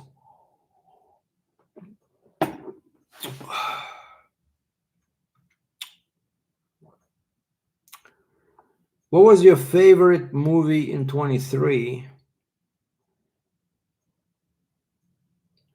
What comes to mind first is usually the correct answer, Reacher. I'm a big fan of Reacher books. What's the name of that author? I forget, but anyway, he's now like a producer and screenwriter, scriptwriter, and all these movies. But they did first movie with that short guy, but finally they found a proper actor, because that Reacher character was supposed to be like over 6 feet tall. And I enjoyed every moment of season 1. I was really, super happy to see. They said the season 2 is coming, and now they released 4 episodes of season 2. I love that movie. So Reacher, but anything with kind of like police, military. I watched, what was the second one?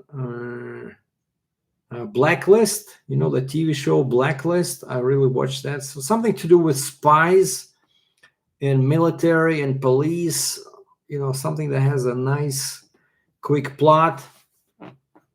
I really like that. Of course, I really like comedies as well.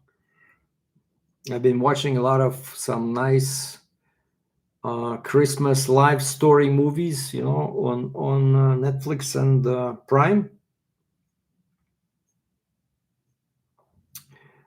One guy says Mustang is the way to go. Yeah, I think like financially, honestly, they've been doing comparisons. If you watch on YouTube, even though Challenger or Charger, whatever, like 6.4 has much more horsepower, but it's way heavier than Mustang. So even Mustang with smaller engine, 5-liter, was beating Challenger and Chargers.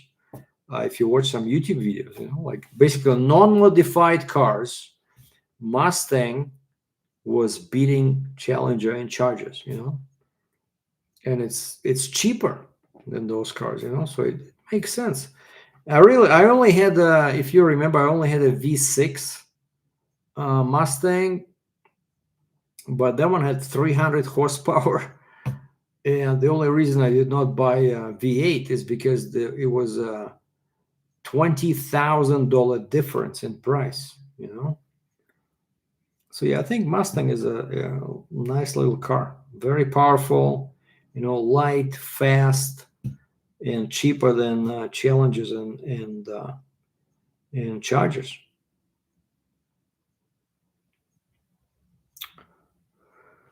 Okay, what else we have here? I'm looking at the comments.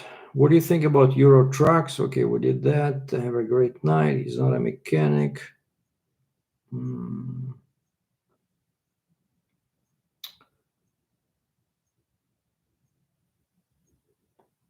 Your Challenger was a red dye? No, yeah, I already said that. It was a 392, basically 6.4 liter. 6.4 liter. Yeah, I'm trying another non-alcoholic beer. Got hops. And I think it's IPA. You see this?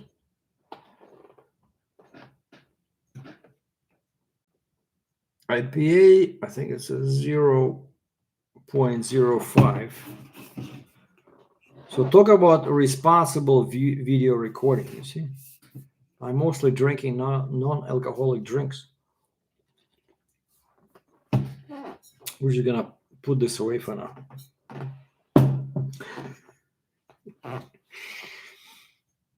Okay, what is this?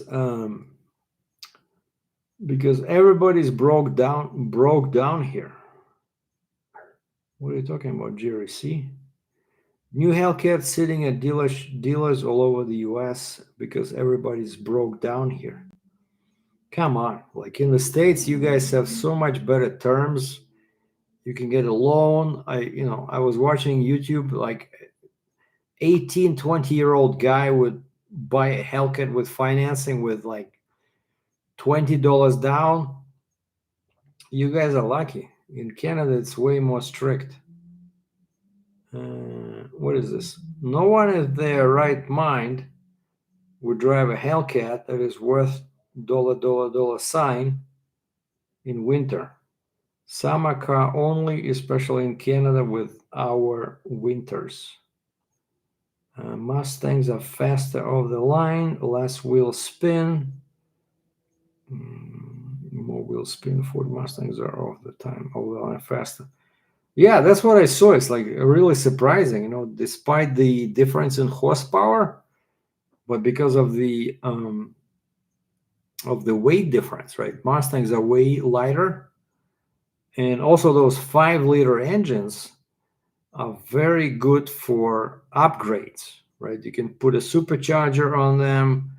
You can do so many things with them. They're very flexible. It's a great engine. 5-liter, 5.0. It's a great engine. Oh yeah, Jerry C is talking about interest.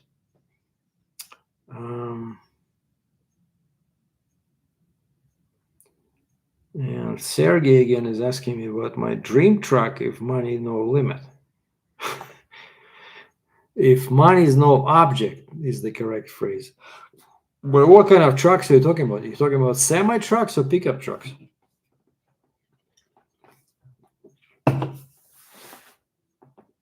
If you're talking about semi trucks, semi, okay. If money is no limit, no object, I don't know. I really like that K-Whopper T880. Nothing was wrong with it. Very maneuverable, easy to turn around or park. Maybe we'll just get it like a tri-drive. And then I can save the money on the Jeep, and just drive like that. A tri-drive K-Whopper T880 with a big sleeper, big engine.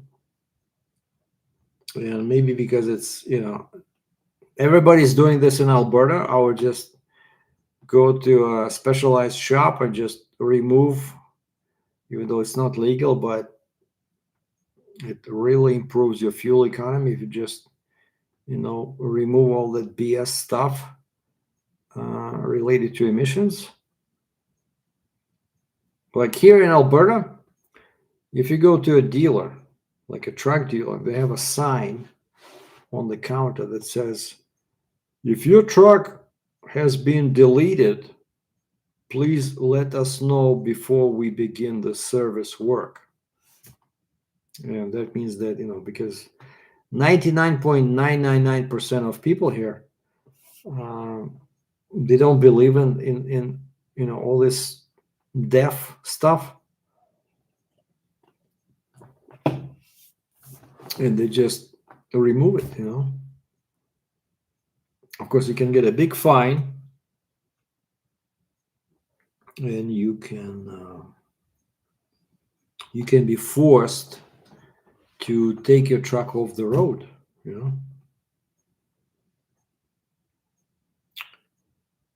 Do you in your free time? That's an interesting question. Do you in your free time play basketball? No. Do ballet dancing? No. I'm guessing my free time I do photography. I do target practice on public land with my Ruger and my Charles Daly firearms. And I really enjoy driving my car, Somebody would pay me for just driving my Jeep around. That's what I would do. That's one reason I got into trucking, because I really, really, really like driving. Like I said, if I could just travel in my car all over US and Canada, maybe like visit some, truck shows, car shows, interview some people, and do YouTube videos, that would be like ideal, you know. Maybe go to Florida or Bahamas in winter. By the way, speaking about Bahamas, have you seen this piece on the news where two sisters and their daughters, they booked a cruise, which is not cheap. They booked a cruise to go to Bahamas, but because of the bad weather and probably big waves, they were notified that the cruise was rerouted to Nova Scotia, Canada. And so these guys went from like Baltimore, Maryland, where it's like mild temperature. They went to Nova Scotia, Canada for Christmas. Unbelievable. They said there's nothing they could do. So now they're just hoping for some discounts and some rebates from the cruising company. Yeah, it was funny. I watched this on like Fox or something. And so, yeah, you got to be careful with these cruises, you know. By the way, I never was on a cruise. That's probably on my bucket list. Go on a cruise, you know, see the world. But yeah, these things are so expensive. It's like 10, 20, 30,000 bucks, you know. So if I sell my apartment and I ignore my debts, and let's say I have 100 grand, so I could probably spend 4 weeks on a cruise. Okay, maybe 6, you know. But after that, CRA will start chasing me. So that's not a very good idea.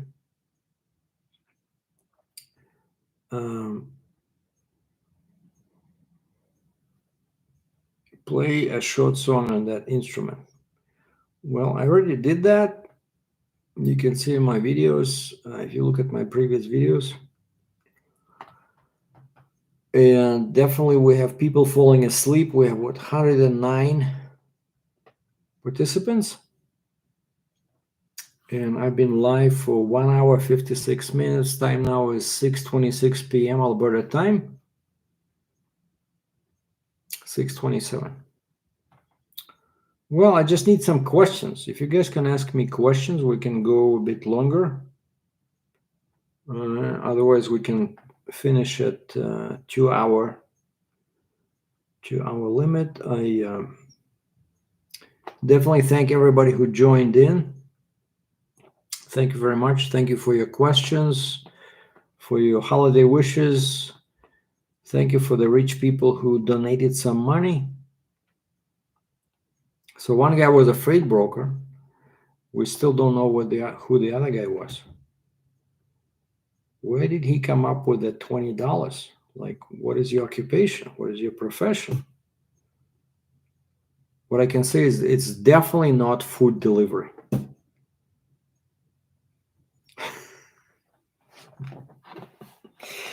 But honestly, no, I'm sitting there in my car waiting for the order, and I cannot believe, like, what do they expect? Like, you gotta be on a moped, you know, on a bicycle to deliver food at those prices that Uber is offering. Like, DoorDash is way better, but see, the problem is, I'll just touch base on this in case somebody else will try to try it.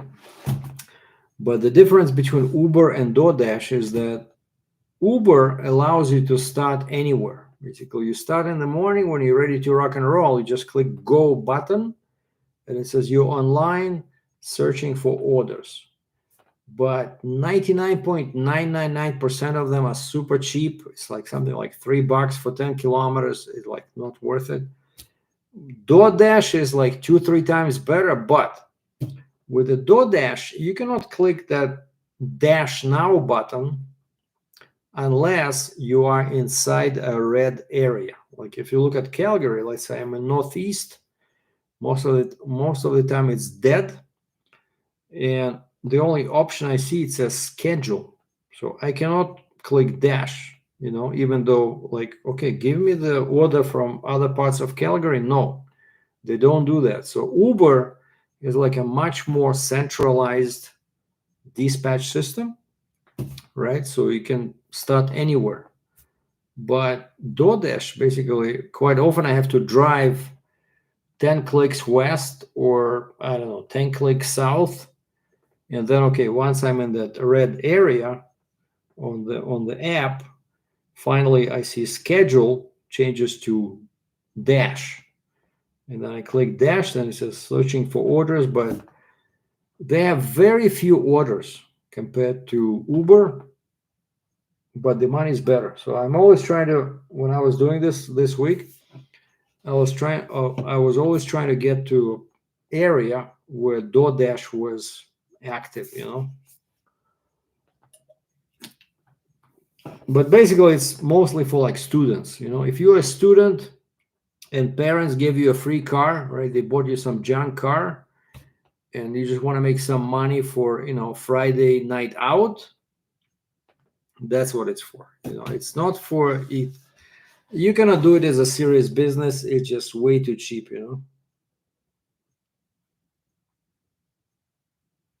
Okay, this guy is asking me, where in Russia are you from? Well, I grew up in Ukraine. I'm Russian, but I grew up in Ukraine. I moved to Moscow in 92. I got my Canadian visa from a Canadian embassy in Moscow in 97. And that's when I came to Canada. So I was a teacher of English in Russia. So I've been in Canada from 97. So 26 years.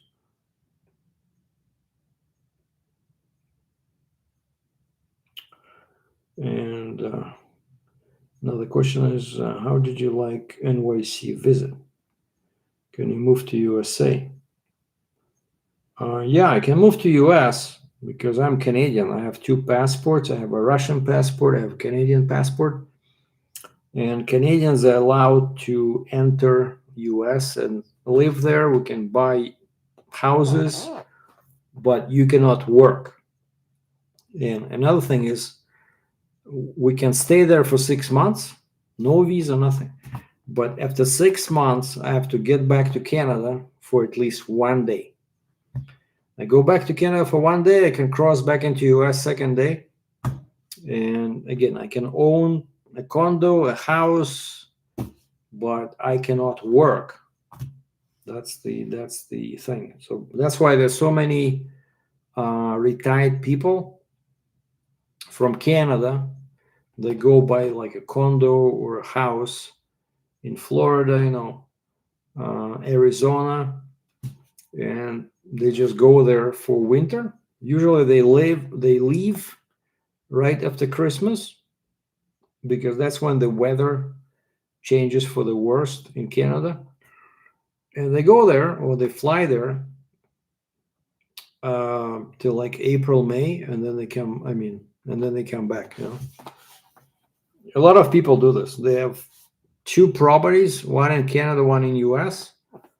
And so when it's warm in Canada, they stay here. When it gets cold, they go to the States. And plans for retirement. I don't believe in retirement. I believe that when you retire, you die within 600 days. So I don't see myself like sleeping on the sofa, drinking beer. I always have to do something, some kind of business. I think I will be doing YouTube forever. I like photography. I like driving, traveling, seeing the world, seeing US, seeing Canada. Like one thing even though, I've been trucking for 17 years, I never been to Alaska, and I never been to, northern Canada, like Northwest Territories.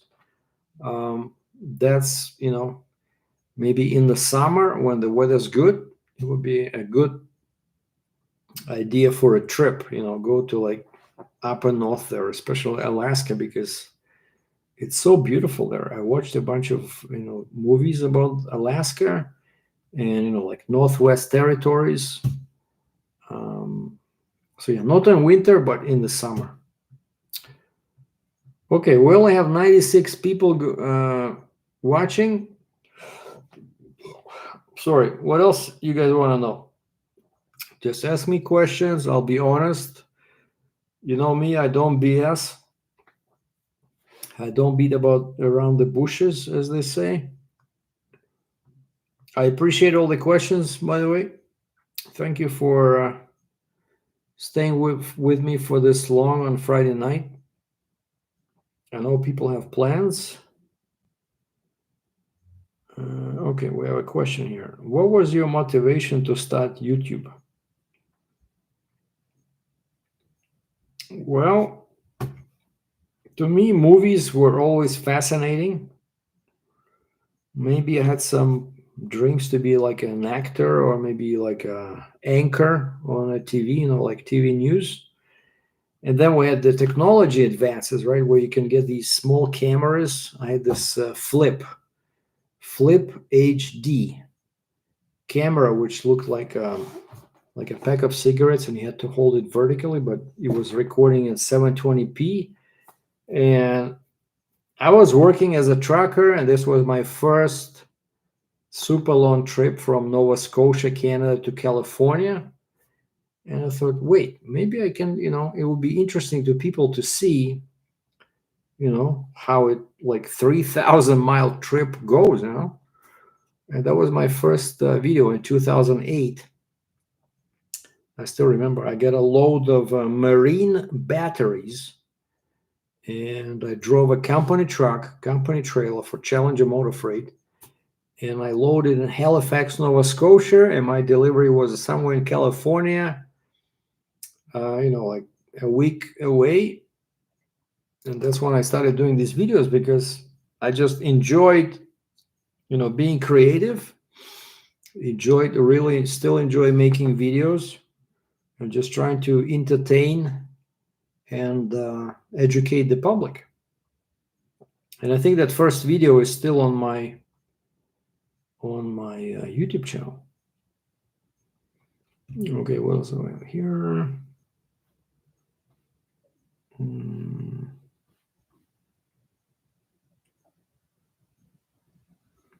One guy said, I asked about freight brokering, but it gets deleted.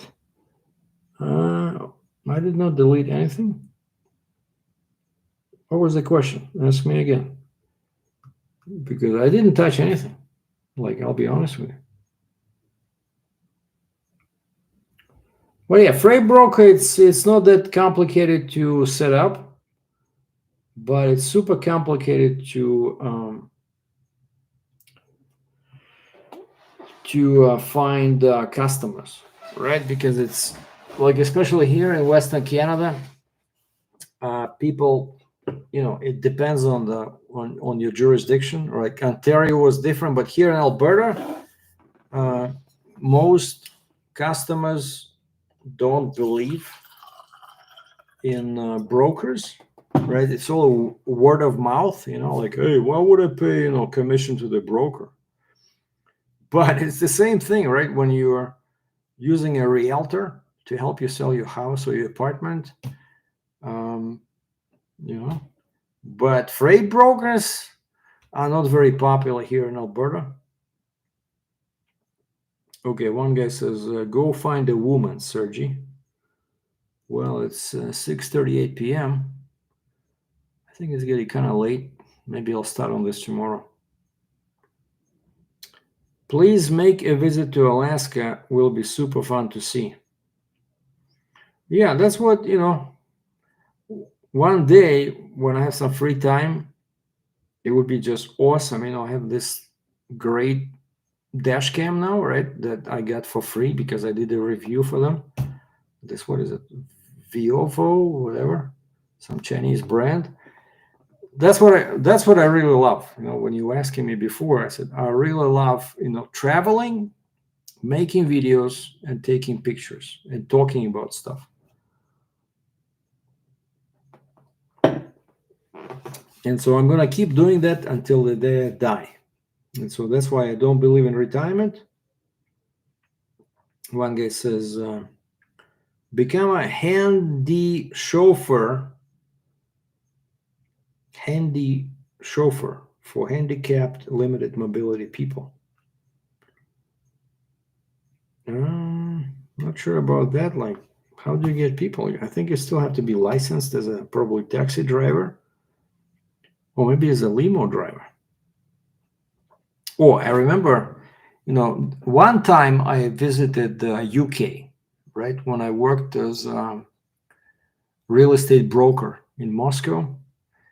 And that was like, it was a crazy experience when I went from basically being broke to making 100,000 US a year, from brokering apartment rentals and then office rentals. And one of my clients in Moscow, because I spoke English, right? So I started focusing specifically on English speaking customers, And I had this Lada 2106. No, wait, 2106. Lada, шестерка, right? And I would put an ad in the English language newspaper in the Moscow Times. And I was thinking, okay, what's my edge? Okay, 24/7, And so I would put in, okay, apartment for rent or office for rent, specific address, 24/7, call Sergei. And one guy calls me and he says, you're really available on weekends? I said, yeah, sure. And this guy is, he worked for Herbalife, Gerbalife, and they were opening office in Moscow, and he needed some office space, and he was staying at Balchuk-Kempinski Hotel across the river from Kremlin. And he says, well, if you could show me some, properties on a Saturday, it would be great. So I show up in my Lada, and the guy was so happy. He says, wait, how old is this car? I said, I just got it 2 months ago. 6,000 US, I still remember. Brand new, 1994, probably, 93 Lada 2106. And this guy was so happy. He says, that's Fiat, right? I said, yeah, well, basically. He says, I cannot believe that they still make them new. I said, yeah, you have like $6,000, I can show you where to go. So he was super happy with me, I would pick him up and just drive him around, show him some properties. And I think I made like 10 grand US that month. That was probably the most money I ever made in my life was when I was a real estate broker in Moscow, Russia. And my brother was my assistant. He didn't speak. He spoke like 2 words of English. So I wrote him a sheet of paper with some, common phrases, basically, for him to say that I can take down your number, but my brother is out. He'll call you back when he comes in. And I was like, with a cell phone. Back then it was a real luxury. It was super expensive. I'm with a Motorola brick, driving around Moscow. And those were some crazy times. But that's how I was able to, I saved like 30,000 Canadian, and I was able to come to Canada, But my family never showed any interest. My brother, my mom, they never showed any interest in immigrating. Oh, we cannot, live somewhere where there's no Russian, my brother says, yeah, I cannot do this. He can learn English, but he says, I cannot live in a country where there's like constant foreign speech. I'm Russian. I want to be here. I said, fine. And my mom was always, she had some issue with Canada because her attitude was, she said, Canada took my son. Canada took my son. So how do you figure, right? I moved to Canada. I'm happy over here.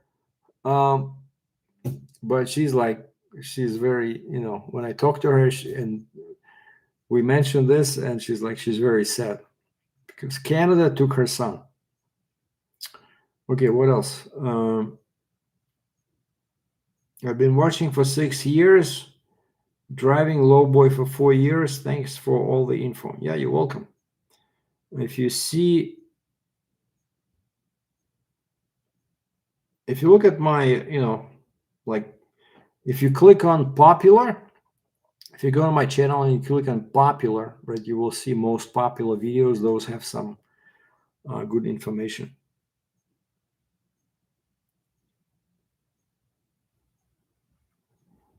This guy is saying, did you know these YouTube channels? Da, da, da, da. Well, yeah, well, I was trying to come up with some ideas for videos, and I remember seeing that some of these walking tours were getting lots of views, and I did a bunch of those. Like a downtown Calgary walking tour or downtown Toronto walking tour. You basically, where I put the camera on my head and like no commentary, I just walk, and it's as if you're there. And I remember I saw one where a guy did a video for Paris, like downtown Paris walking tour. So they have like a chest mount GoPro, or they have like a what I usually use, a head mount GoPro, and it creates like a really immersive experience. It's like you're there, and they don't say anything. They just walk for like 20-30 minutes. I think it's great. If I were, let's say I'm planning a visit to Paris, I would love to watch some of these videos so that I know, where to go. So I think they serve a purpose. But I'm not sure what's going on here. Like this guy, Jeroen Bean, and then it says message retracted.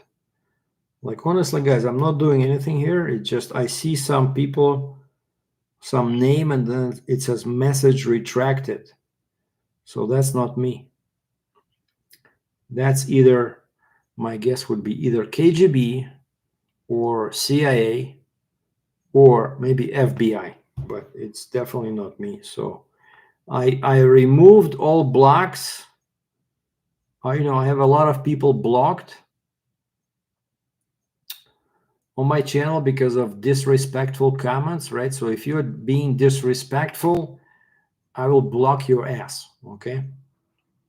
If you don't like my channel, why are you wasting your time watching this and then leaving, negative comments? Like, if I don't like something, like, honestly, I'm being honest. If I go on YouTube, right, I'm not looking, let's say I hate, I don't know, let's say I hate, just for the theoretical purposes, let's say I hate Ford vehicles. Let's say I hate Ford F-150 trucks, right? And so I have nothing better to do. I'm going to search for show me all Ford F-150 truck videos. And then I'm going to start putting comments like, hey, this is a piece of shit, this and that. Like, why would you want to do that? Like, personally, I try to watch what I like.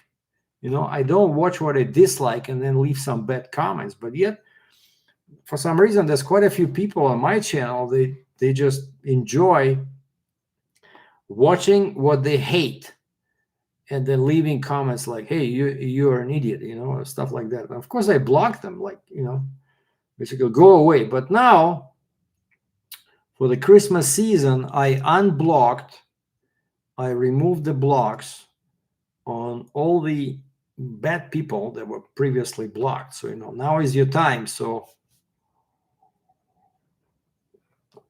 make sure you eject all the poison you've collected over the years. But honestly, I just think it's not worth it. It's your life. Why want to live it in the negative? Just hate, hatred, hating somebody. It basically, it's killing you from the inside. That's what I think. Again, if I hate Ford F-150, I'm not gonna bother watching those videos, you know. So yeah, some people are just funny, you know. Okay, what is this here? What was the crazy story about London? What was the crazy story about London? Well, oh yeah, I probably didn't. I didn't finish that, but yeah. So Herbalife. So this guy, I found them an office in Moscow, and then of course they knew that I was Russian, and the guy could see that I spoke pretty decent English. And you know, I told him I was a teacher of English. I had a diploma, and so I think they invited me to London for like 3 days to help them with translations for their manuals. You know, they were selling a lot of these Herbalife, um, you know, pills in Russia, and they wanted some Russian translations. You know, and I remember it was pretty cool. So they paid for my ticket to London. Some limo picked me up at the airport, took me to the small town on the outskirts of London. It was amazing, you know. And then I probably spent a couple of days in their office over there, just helping with some translations. It was cool. All right, what else do we have here? Being a tourist guide for Canada is a great idea. Lots of remote areas to travel here. Yeah, for sure. You know, like Canada is a great country. I love Canada. It's basically my second or current, you know, motherland. It's the only country that, you know, I'm telling you, like I still remember I was crying when I was in Moscow on the day my final interview happened at the Canadian Embassy in Moscow, Russia. And of course, every embassy is flying their flag, right? And so Canadian Embassy in Russia in 1992 had a Canadian flag, you know. And the final piece of the puzzle was they invited me for the interview to check my English. And so some super pretty Russian girl who spoke perfect English did the interview all in English. And then at the end, she shook my hand and she says, "Welcome to Canada." And they gave me my Canadian visa, like on a freaking, you know, that legal size paper. And I still remember I walk outside and I look at that Canadian flag and I just start crying, you know, because it was unbelievable. Like even Russia, they did not want to give me the propiska, you know, the resident permit, because I didn't have any property. You know, when I moved from Ukraine to Russia, Russia says, "Hey, you have any relatives here?" I said, "Hey, my father is from Russia. My mother is from Russia. You have any property here?" So basically, it was super difficult to get back into Russia from Ukraine. But Canada said, "Welcome to Canada." And I'm super grateful to this amazing country, you know. I love Canada.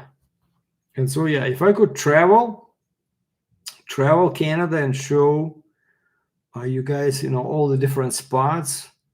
And like I said, I've been to super, you know, like many places, but I never been to the north. And that's where probably I would love to go when the weather gets good, you know. So yeah, that was a good question or good comment. How you like your new apartment and what your plans for trucking go forward? I'm guessing trucking. Well, I cannot truck with class 5 license, but I can do taxi with class 4. And that's what I'm working on now. Please getting class 4. If I have class 4, I can do taxi and I can do piloting. You know, I can be like a pilot or escort driver. But the problem with that is that usually these guys do some crazy miles or kilometers. They're never home, you know. I can make some good money with freight brokerage. If I can get enough clients, all I need is like one serious client, that gives me a repeat business. Already this guy from Florida, this is the second load he gave me. And like I said, I asked him, I said, if you have any friends that are shipping freight in US and Canada, please, refer me. I would be super, helpful. I'll try my best to be super helpful. And he said, sure. And he put like a, thumb up. So, Sheldon Anderson gave me $19.99. Thank you, Mr. Anderson. Merry Christmas to you as well. And prosperous New Year. I really appreciate this.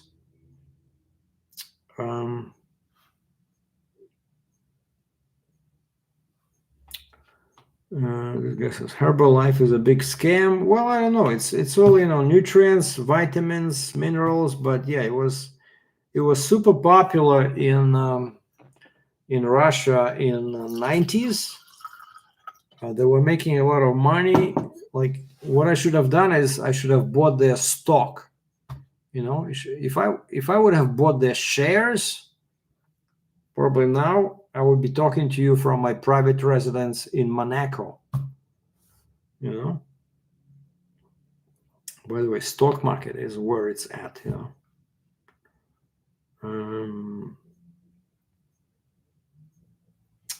Wait, what happened to your class 1? Says Jimmy Lapotek.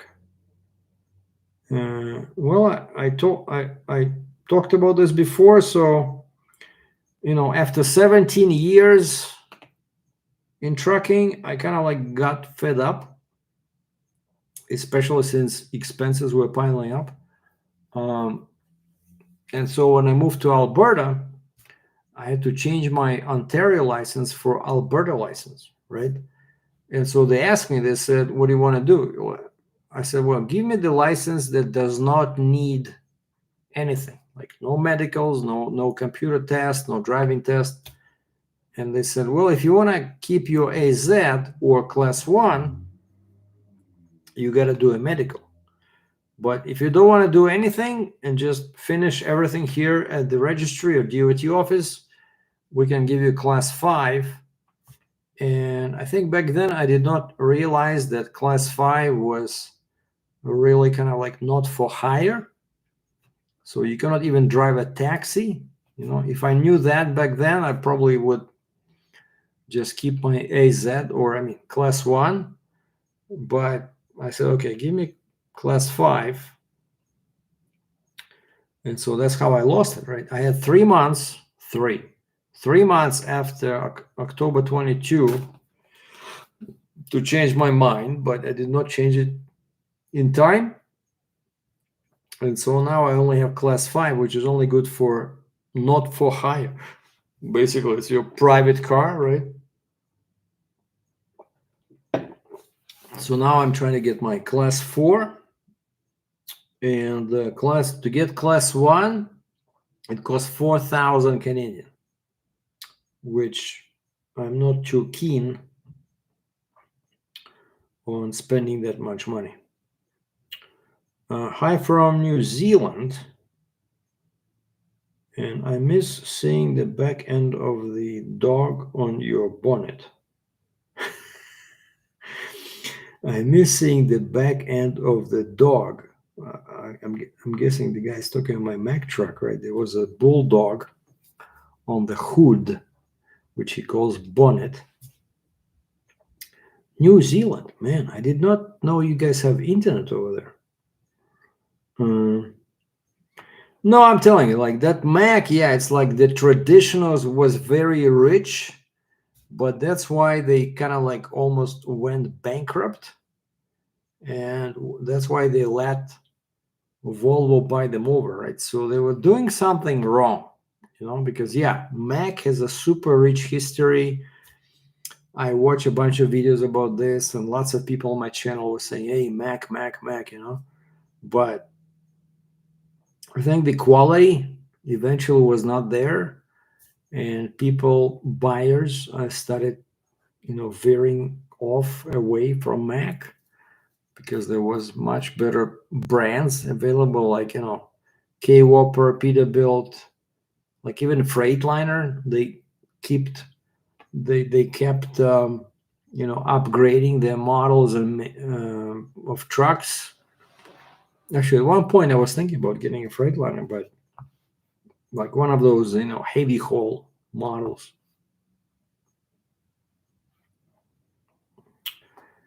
I would watch your Canada travel videos. Oh, I see. So more people are interested.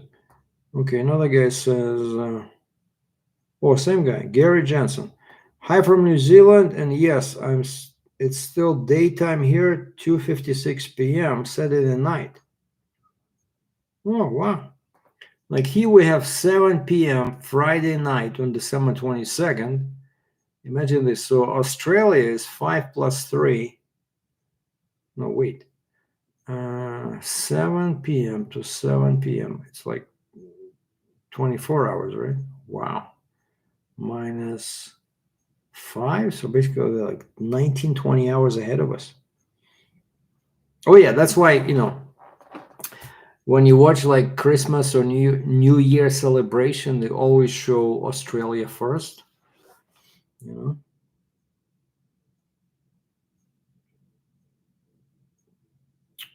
And Sergei says, Sergei, you are an amazing person. I think it's all in the name.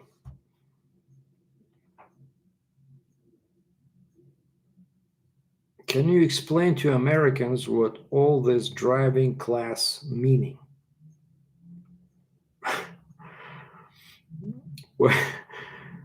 Can you explain to Americans what all this driving class meaning? Well, I'm guessing you're watching from Russia or Ukraine or something? Just like in Russia, back in 80s, I think in 1984, when I lived in Kirovograd, Ukraine, USSR,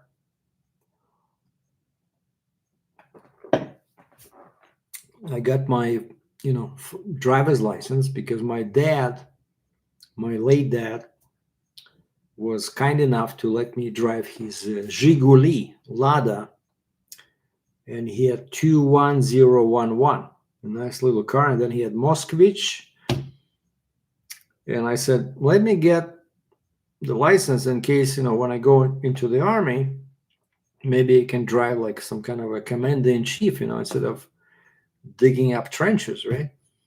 And so I went to school, back then it was class B as in boy. And right on the license, it said not for hire, like in black letters in a little, kind of like a table. So it's not for hire. And that's why, even though I always wanted to be a taxi driver, I never got to that because B was not enough. Like back in the days, you had to have C in Russia, which is same as a truck. And you needed the C to drive a taxi, right? And so the same story here. In US, you have CDL, like commercial driver's license, right? But honestly, I'm not too familiar with US system. I know that in order to drive a semi-truck, you need to have a CDL license, right? But in Ontario, Canada, it was G was a car, and they did not restrict you for hire or not for hire. Basically, if I was in Ontario right now, I could drive Uber right away. You don't have to do anything crazy because G in Ontario is both personal and for hire. And you can actually drive like a small truck up to like 10,000 pounds or something. So Ontario is definitely way, way better with the classification. They don't have these separate classes for commercial and personal. Whereas in Alberta, see class 5, it's only personal cars. In order to drive a taxi, I need class 4, which is like nuts, kind of like a Nazi Germany. Okay, Ovigeta gave me $2. Thank you, sir. Are you brokering heavy loads in US in 2024? Yeah, sure. I still have my license. Everything is fine, except I have to pay this, what is called, 1 second. I just got a notice today in the mail. Oh yeah, this unified carrier registration. So my unified UCR expires on December 31st. So as long as I renew it for 24 before December 31st, everything is good. My authority is good. So I'm a licensed freight broker, so I can move freight inside Canada, inside US, and between US and Canada. So if anybody has freight to move, let me know. If you're a carrier that's doing freight between US and Canada, or inside US or inside Canada, just send me a message, and I'll add you to my database. Okay. Now user Ovigeta left 2 question marks. I'm guessing, but nothing in print. And Mr. Sun says CP Rail needs freight conductors. Well, he says my questions keep getting deleted. Like, honestly, it's not me. I'm not touching anything. You're probably using some words that YouTube does not like, but I swear I'm not doing anything. But he says, are you? Yeah, that was the question I asked. Are you brokering heavy loads in US in 24? Yes. Okay, Sergei, my namesake, says, why Canada don't have same system for driving like in US? Well, honestly, when I was searching for ways to leave, when I decided to leave Russia and head west, of course, goal number 1 was USA. I never thought about Canada before that. And then I got these 2 sisters. I was showing an office space to some UK-based travel agency, and the lady that came on their behalf with, she was like a secretary or, assistant, and she was a Russian lady, and she saw I spoke, fluent English, and she says, what are you still doing here? And I said, what are you talking about? And she said, oh, me and my sister, we're trying to move to Canada. I said, what, are you nuts? Why are you moving to Canada? What's wrong with Russia, right? And she says, well, especially with your English, Jesus, you should be living over there. And of course, I looked at US, but US is super difficult unless you have relatives, or unless you are a doctor or lawyer or athlete or actor. There's no easy way to immigrate to US.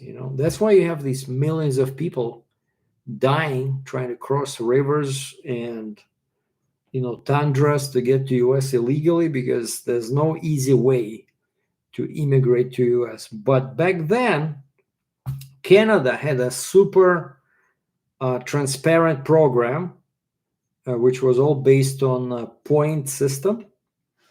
You don't have to have a job in Canada before you come. You just basically, they assign you points based on your education, age, level of English proficiency, and very important, intended job in Canada. And so I hired a consultant in Moscow, the guy who was a Canadian citizen, like dual citizenship, and he knew all about these little tricks, Like, what do you have to put in your application to get approved? I think I hired him for like 4 hours, $300 US. And I passed the initial screening, right? And so I did everything from Moscow, right? So when I arrived in Canada, I had all my ducks in a row. I had all my papers. I was a legal immigrant, a legal resident of Canada. So when I landed in Montreal, Quebec, they stamped my big legal size visa and it says landed immigrant. Okay. And that would never be possible with the US, you know.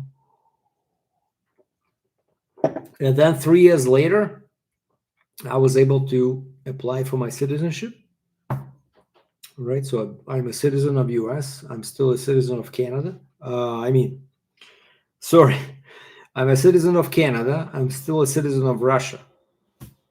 But that would never be possible with the States. So basically, I chose Canada because of the much less stringent requirements for immigration. So now it's super difficult. Now you have to have a job offer. So basically, I get lucky. I get lucky that back then, Canada had this policy of pretty much like, open borders. And as long as you fit those criteria like age, education, and you had at least like $5,000 Canadian in a bank account, to support you for the first few months. So yeah, I like I said, I'm super grateful to Canada for extending this courtesy and welcoming me as a new citizen. It's a bit expensive, but I think it's the best country in the world. I love Canada. I'm a big Canadian patriot. Okay, one guy says, come to Fort McMurray. Actually, I was looking for some fly in, fly out possibilities.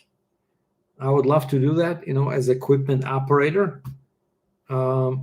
This guy that I mentioned before, the guy who works as a technician for tech in BC, he said he used to do this. He said it was 21 days on,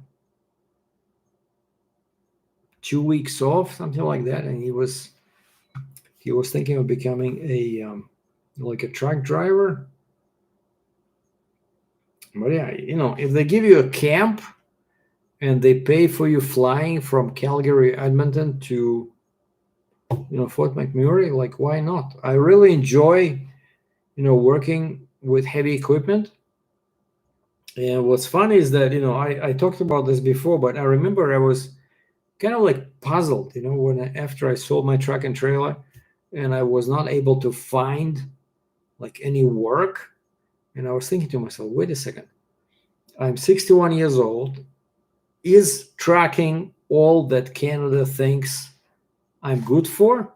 Shouldn't be there something else? Like, I'm not that kind of like a dumb guy, And then I took that class, the internal heavy equipment operator. And, after paying $6,300 Canadian dollars, and suddenly I discovered that I have a knack for operating heavy equipment, like, who knew? Like, honestly, I'm not, no BS, but I was able to load trucks with a wheel loader. I was able to do, stockpiling. I was able to play with tires when they gave me forks. So I'm good with it, because it's the same stuff. It's the same stuff when you're trucking and you deal with heavy equipment, maybe just, driving on and off.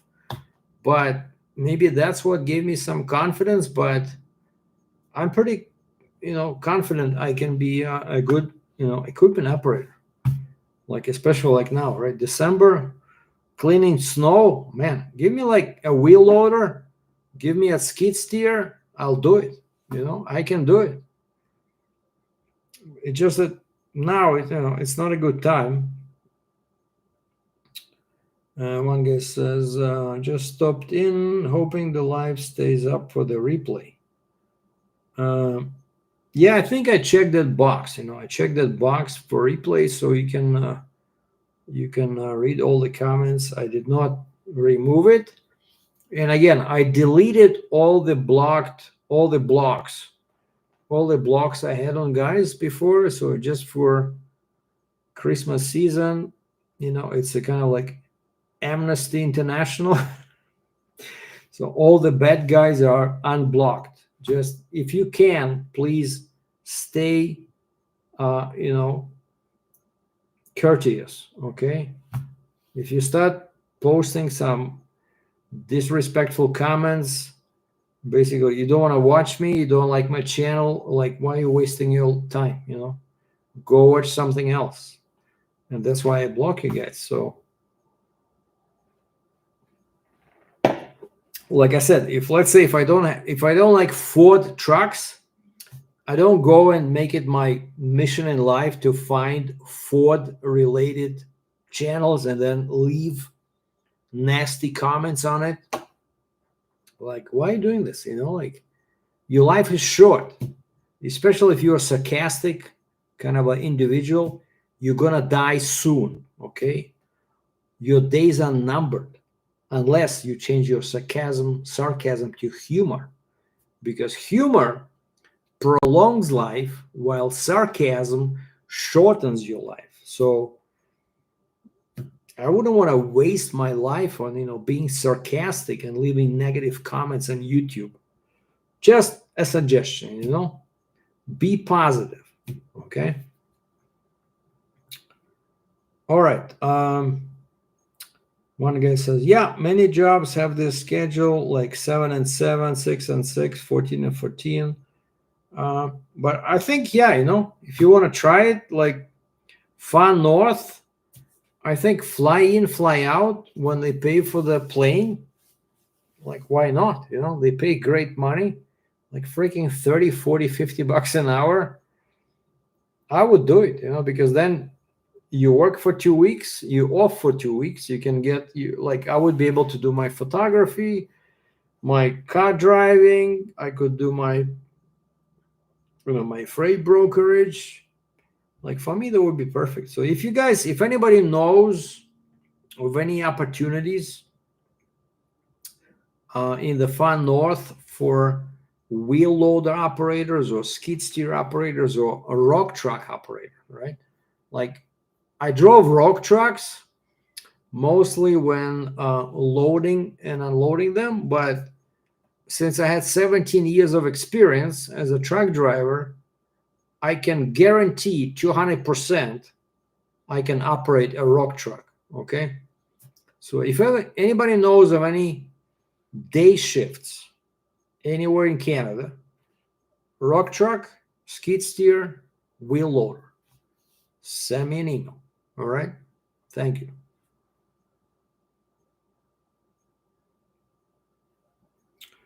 All right. What else do we have here? One of my friends has a job fixing equipment in factories. They pay for his hotel and $300K USD a year. Actually, yeah, that's what I noticed when I was looking for a job after I came to Canada. Even back then, 25 whatever years ago, this particular profession or job was promoted as basically promising. Heavy equipment technician. Not like truck technician, but heavy equipment, because especially here in Alberta, they use all kind of equipment, and of course it breaks down. So they need people that can fix the stuff, like people that can fix rock trucks, wheel loaders, dozers. That's where the serious money is. If you can learn that, I think that's a good career.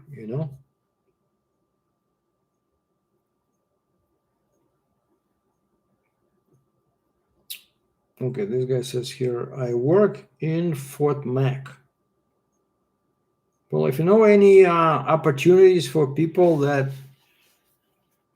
don't have too much experience, because after 2 months at the solar farm, I think I have about 500 hours, which of course it's not enough, but still, like 500 hours in a John Deere 331G and mostly Bobcat T770 tracked loader.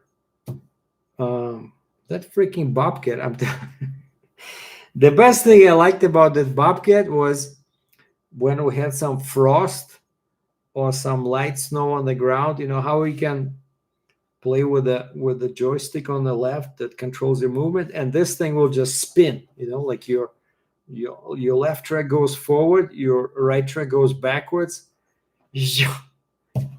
Man, that thing was like a fighter plane. I really enjoyed that. I was good with it. I could do forks, I could do the bucket, I was backfilling, stockpiling, leveling, carrying crates. I like that one. But yeah, wheel loader, they did not like me, or that big what was it, like 960 cat, because that stupid thing had a skid, like a joystick for steering wheel. I was not happy about that, and after they tried me for 1 day, and then they said no, next day you're starting on a skid steer. But I would be super happy, if I could get right now, if I could get like a job part-time on a wheel loader cleaning snow, I would be super happy. I know I can do this. I'm telling you guys, I have a knack for this. That's why I love heavy equipment. I thought I was just good, trucking with heavy equipment, but turns out I'm pretty good operating it as well. Like, not the excavator. That's just, you have to be, some kind of a chess master. I love these guys, but the excavator is like a definite 10 out of 10. But a loader, skid steer, rock truck. So again, if you guys know of any opportunities anywhere in Canada, anywhere in US, I would really appreciate it. Just shoot me. I'm going to post my email here. Basically my full name. So if you know of any jobs anywhere in Canada, and maybe they can give me like a permit to work in US, I'll be super grateful, because money now is tight, since I pretty much did not work for the whole for a whole year. Okay, we've been live for 2 hours 52 minutes. We have 84 people. Okay, hold on, 87. What happened over there? But I think we'll keep going till 3 hours. What do you guys think? Because I don't see too many questions, but I really enjoy this. It's kind of like interactive.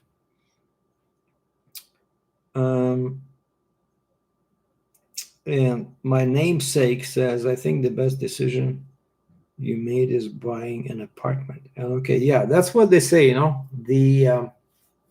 when you live in the West, when you live in Canada and the States, that's how you get rich. You don't need anything drastic. You just start, you start an apartment, then maybe a small house, then you sell a small house, you buy a medium-sized house, then bigger house. And then let's say when you're 60, by now I should have had like freaking 3-storied, 5,000 square feet house, right? And since I don't have any kids, then I sell that one for $3 million. I buy a small condo in Jacksonville, Florida for $150K, and now I have $2.7 million in my account.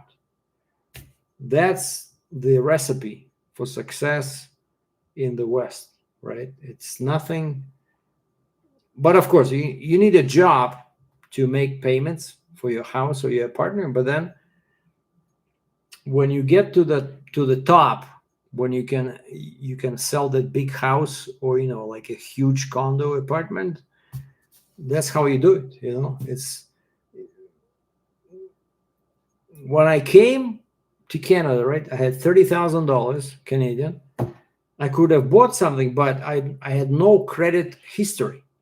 I had no idea what I wanted. But if I would have bought something back then, now 25 years later, I would be a millionaire. So definitely real estate that's where it's at.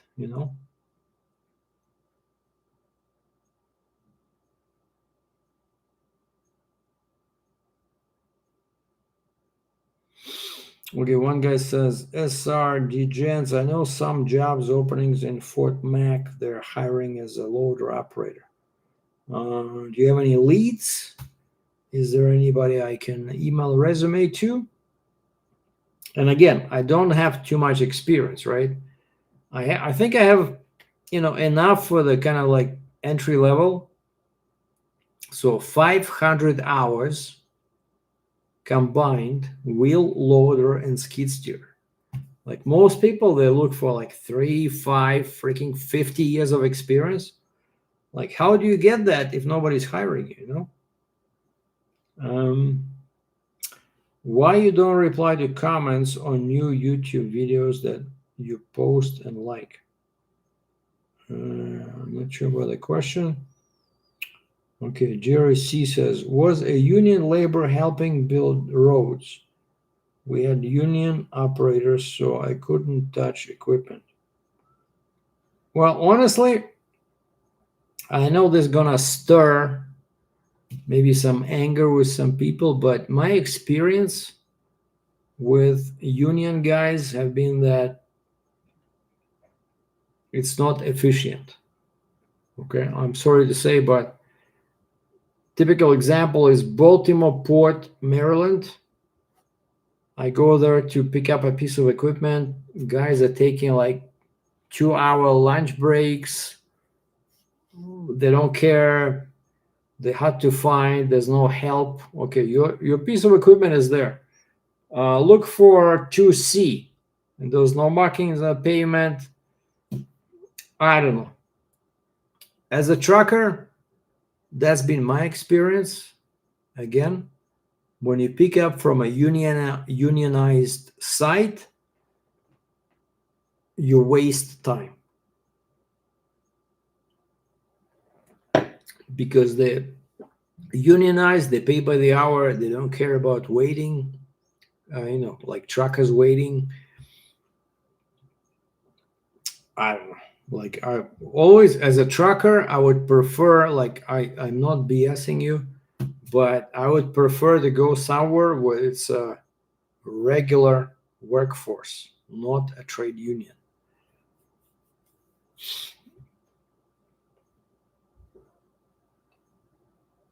Okay, what is this? One guy says, great advice about humor extending your life. Yeah, but that's true. That's what they say. They say humor prolongs your life, sarcasm shortens it. So if it basically, it's being about positive and negative, right? So if your humor is being positive, sarcasm is being negative. Hey, oh really? So you're thinking beer kills people? That's sarcasm, right? That guy is gonna die. But if you say, beer, oh cool, I thought wine was better. That's humor, right? So this guy is gonna live another day to try beer and wine. So this guy, CDN Freibrook, who is this guy? It's 7:28 p.m. I know this guy is married. He has a career. And he's still on the chat. Interesting.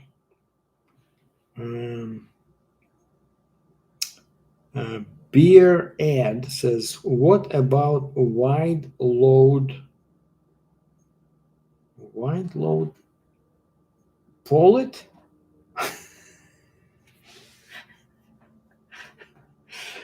What the heck is that?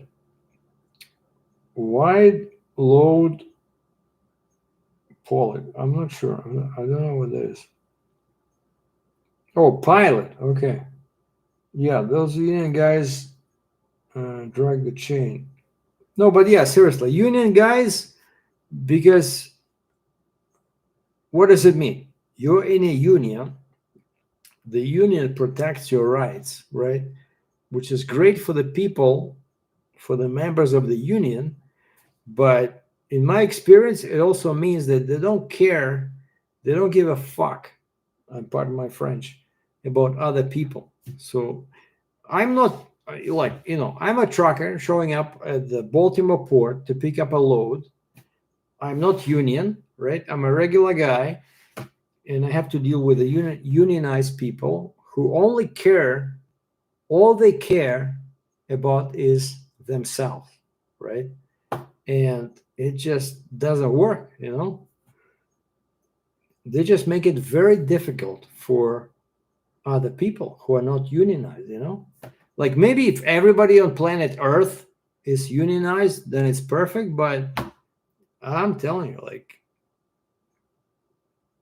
if you don't like it, why do you work there? Like, let's say I'm a miner and I hate breathing in dirt, and I start protesting, with signs and slogans. Hey, let's, get a union.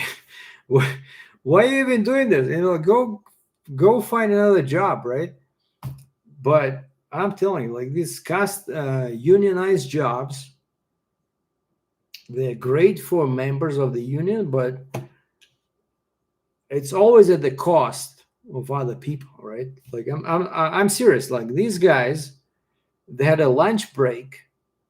Like you can check me online. Baltimore Port, they had a lunch break from 11:30 to 1. Like how much freaking food do you need to have a 90-minute lunch? But that's what it was. And unless they change it in later years, but before, let's say they give me the paperwork, I go pick up the stuff like my excavator or dozer or whatever, right? But if I don't show up at the main office before 11:30, I'm stuck there till 1 p.m. But then later, thankfully, they changed the policy, so the actual guy, from the office would come by, and he will, I sign this paperwork. He gives me a copy, and I say, hey, so I don't have to stop by the office anymore? He says, no. And so basically, when they started doing that, I could leave like at 11:45, 12, or 12:30 or 1. I didn't have to wait for the office. But before, it was just a nightmare, like huge breaks in the middle of the day. I don't know. So honestly, that was my experience as a driver, as an independent trucker, was super, super negative whenever I have to deal with unionized workers. I'm sorry to say, I know you guys, if somebody's watching this and you're a member of a trade union, I know you want this, but that's how you get all these benefits, because of other people, because of inconveniencing other people. You have breaks. We don't have any breaks. Like a trucker, come on, I have no breaks.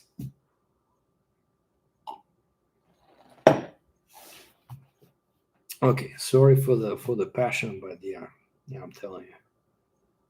All right, what else do I have here? Pilot, the car only about. They care only about the system. Yeah, this guy Sergei is pretty persistent with comments. But yeah, basically, if you go into a plant, let's say if you're a trucker and you're loading at a plant or factory or port, and they're telling you that it's unionized, so basically get ready for some 2 to 5 hours of wasted time. Okay, that's the truth. Honestly, that's the truth from a former trucker with 17 years of experience. And hey, I'm all for trade union rights, except I don't understand why it has to come off as a detriment to other people, you know? But yeah, they don't care. Trade unions, they don't care about anybody else. They only care about themselves. That's the name of the game. Okay, what was this guy was asking me? Pilot. What about wide load pilots? Well, yeah, I can. Once I get my class 4 license, I'm just checking the time. 7:35. We have 84 people watching. But yeah, once I get my class 4 license, which is considered a commercial license in Alberta, Canada, I can look for jobs as a pilot escort driver. And I have a nice vehicle, SUV, 4x4, high road clearance. I could probably work for one of the trucking companies, because most trucking companies, they have their own escorts, right? And I think they're just driving company vehicles. But I could easily just, register my own business and try advertising. Maybe that can add another stream of income. Because yeah, I think you just take a couple of courses online, and I got a Canadian passport. I can enter US. And like I said, in the States, my favorite state is Montana. And Montana is just 2 hours south of Calgary, because that's where, Alberta, we're west of Canada. So if you go straight down, the port of entry is Sweetgrass, Montana. And that's it, like beautiful roads, amazing landscapes. And then you keep driving south, you hit I-15, and you end up in California with all those semi-naked ladies and crystal clear beaches, And that's why many people who live in Alberta, they like owning property in Arizona, because Arizona is straight south, whereas people in Ontario, they like Florida, because Florida for them is straight south, right?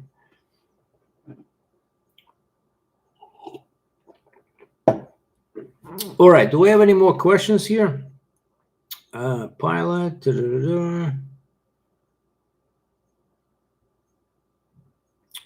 What is this? Sergei in US, MOTPPL, after a heavy haul job, go drive around, flatbed. I don't know. What is this? Okay, this guy says union detrimental to other people because it's about selfish ways of working. And the union, they train to only care about the union contract, anything else. Oh yeah, that's the thing. Like if you're a member of the union, you don't care about any other people. So that's the truth, right? So yeah, you want to get your minimum wage, you want to get your all your benefits, and then like a trucker like me shows up in Baltimore Port at, let's say, 11:35 a.m. and they say, hey, no, we're closing at 11:30 for lunch until 1. Like, wait, you have a 90-minute break? Yeah, what's wrong with that? Well, everything. Like most people have a 30-minute break for lunch, Okay, that's what I had when I did that skid steer thing in Drumheller, right? It was just 15 minutes at 10 a.m., then 30 minutes at 12 noon, and then another 15 minutes at 3 p.m., and that's it. But we were not trade union, right?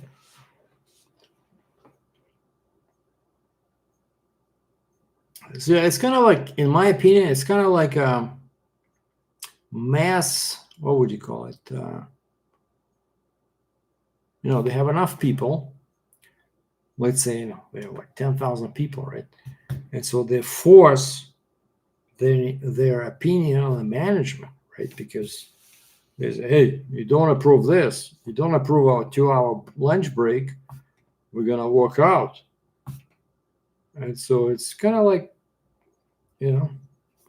negotiation where the management cannot win because these guys have the numbers. I don't know. I know a lot of people can be angry about this, especially if you're a member of the union, but for people that have to work with you, if you're a member of the union and have to work with you, it creates a lot of challenges, okay? All right, we have a first hello from Leo Faria, and he spelled hello with 3 L's. Is that English? Not sure. Maybe that's Spanish or Italian. Наталья Корсунская, привет из Москвы. Привет, Наташа. Спасибо за просмотр. It's cool to see, Russian language on usernames. Because, of course, in Russia, they don't care about English, right? So when they register for YouTube or whatever, they just use their Russian names. Окей, Наталья, давай вопрос. Вопрос давай, потому что мы уже здесь в эфире 3 часа, и осталось всего 79 абонентов. Нужны вопросы. Давай какой-то вопрос. У меня брат в Москве, мама в Москве. Давай, помогай. Okay, Sergei says lunch pad of contract. LOL. Oh, lunch is part of the contract. Yeah, but come on, 90 minutes for a lunch. Jerry C says we go 30-minute lunch and no breaks. And Ken Adair says, which port was the worst to load at? Which port was the worst to load at? Well, when I was a trucker, so I loaded at Montreal port. I loaded at Baltimore port. I loaded at some New Jersey ports, and I loaded a couple of times at Tacoma, Washington port. And out of these 4, I would say definitely New Jersey ports were the worst because there was a huge lineup. You had to sit there forever. Oh, and also I loaded at Savannah. I mean, like South Carolina, somewhere there. I remember I picked up a big material handler, one of those guys with, with a claw. Yeah, South Carolina. And that one was nice. I think the worst ones are in New Jersey because the traffic is crazy. The roads are narrow. They kick you out after a certain amount of hours, That's how I got into that accident. First time I used the booster, right? And I was doing a right-hand turn, and I was not aware that my booster would, go to the side, and it hit a tow truck. That was New Jersey, because the roads are very narrow. Probably, yeah. New Jersey ports, in my experience, were the worst.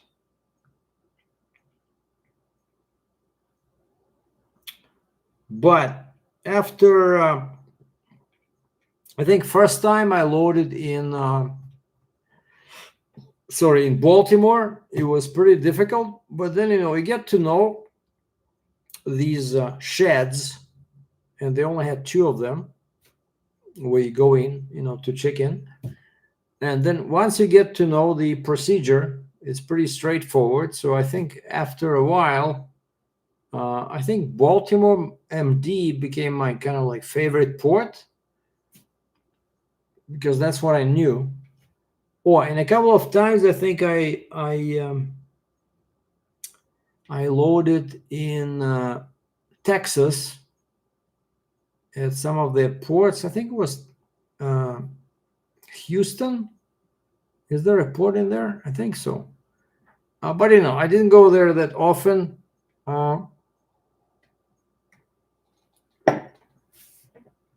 But the one I was most familiar with was Baltimore, Maryland. I still remember that the crazy state of Maryland requires you to have a pilot when your gross weight is over 150,000 pounds. And that pilot, for the 45-mile trip from the port to the PA border, charges you $300 US. And, no, wait, 120, sorry. If you're over 120,000 pounds, you need a civilian escort. If you're over 150, on top of the civilian guy, you need a police permit, which is extra $150 US, right? And so that little stretch from Baltimore, Maryland to PA, 45 miles, would cost you almost $1,000, because the permit was like $700 plus the escort. So Maryland is probably the craziest, the richest state in the States, because these guys learned how to take advantage of truckers moving heavy equipment from the port. It's just nuts, 45 miles from the port to the PA line, and they charge you so much. And then, of course, there's a scale inspection station, and there's a guy sitting there in the bushes northbound, and they can check. If they think you are too heavy, they will gonna escort you to the southbound scale. And that's how I got my $27,000 ticket, which I won. I never had to pay it. All right. Wow, this guy Sergei is pretty active. Why do you think 9-axle heavy haul is the most sweet spot and makes the most money in this field? Always want to why so? No, not 9-axle. I would say 8-axle. So if I was in Ontario, right? Ontario, it's the same rules for Northeast US. They recognize 4-axle trucks, and then you get a 4-axle trailer. So now I have 8 axles. And the rules in New York and New Jersey and PA is that basically you get 20K easy per axle, and you have 8. So you can get 160, right? So minus, my truck was 27,000 pounds, and the trailer was, what was it, 23, 25, I forgot. I'm talking about when I had my 55-ton trailer.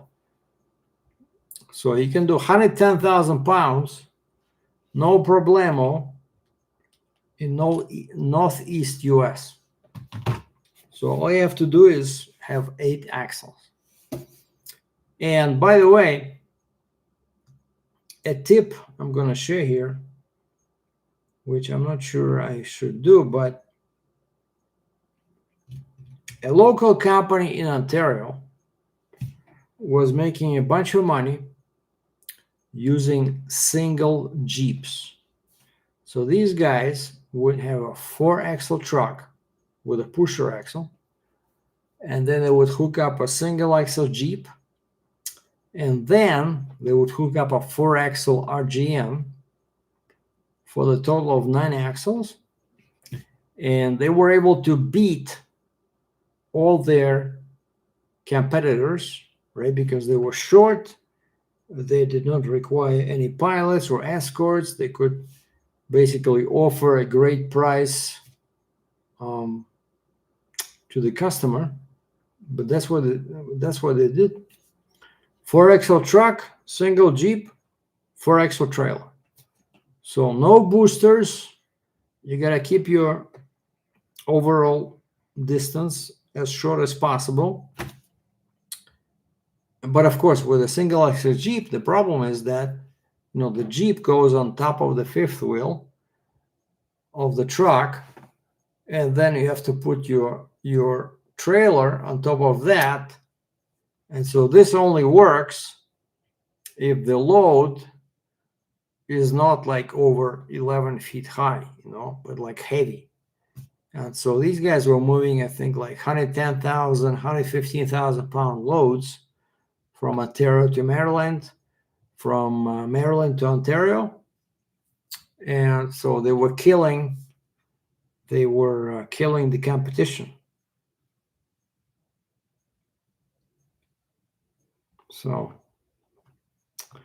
basically, yeah, I think that, Canada, East Canada, and Northeast US, it's great for, short multi-axle scenarios.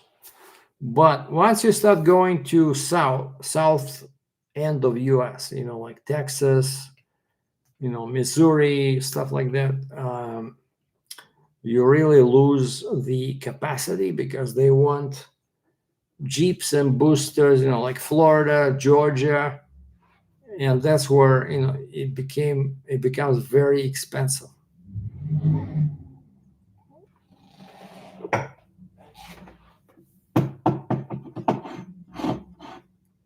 So basically, you cannot cover all US and all Canada. You just have to choose, what do you want to do, what do you want to run, because lots of states and provinces have different laws, and you need to have the proper equipment. Okay, so we've been live 3 hours 22 minutes. I think we're gonna leave it at 3:30. Time now is 7:52 p.m. Once again, I thank everybody for the good wishes, and of course for the bonus money. And so we have 7 minutes left. If you guys have any more questions, let me know.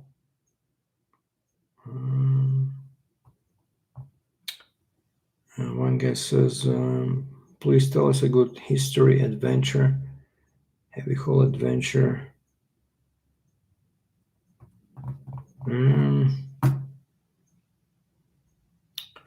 Well, there have been a bunch of these. Probably most memorable are, something from US to Western Canada, like that. You saw the thumbnail in the beginning of the video when I was moving that oversized pipe layer from Ohio to, I think, Red Deer, Alberta. Man, that was quite a load. I still remember I had like 2 inches of ice on my trailer. I probably definitely was overweight. Yeah, some of these loads, Well, yeah, and then this other load, when I picked up a 120,000 pound drill rig in Barrie, Ontario, and then I had to sit for 2 weeks waiting for a permit, at this little truck stop just north of Barrie. Like, man, every day I would come in, hey, you're still here. I said, yeah, still waiting for a permit. They were just crazy, but yeah, that's why I say that these loads, anything over 8 axles, it's a waste of time. Okay. Ken is asking, which video has the most views? Well, if you go on my channel, in the top left over there, you'll see popular. If you click popular, you will see the most popular views on the top. I think now it's a video I did on when I changed the mufflers on my Ford F-150 truck. And there's a video about me doing kind of like a road test about Flowmaster mufflers. And somewhere close to that is my video from somewhere like Northwest US. When I was moving a big load, and this lady stopped me at the inspection station. She says, too much wind, you have to wait. And I had to stop there at the inspection station. I'd sit there for like 2 hours. Well, I was waiting for the wind to abate. I think I did. It's called How to Meet Women in Wisconsin or something like that. That video became pretty popular, even though I don't show any semi-naked or naked women. Okay, Jerry C says, Merry Christmas. Yeah, same to you, sir. Thank you very much. Sergei says, go to escort and pilot. Job will be fun and see, and talking about it many years. One Pen Man says, I like the leaky dozer that was rejected at the port. That dozer, yeah, that was quite a load, right?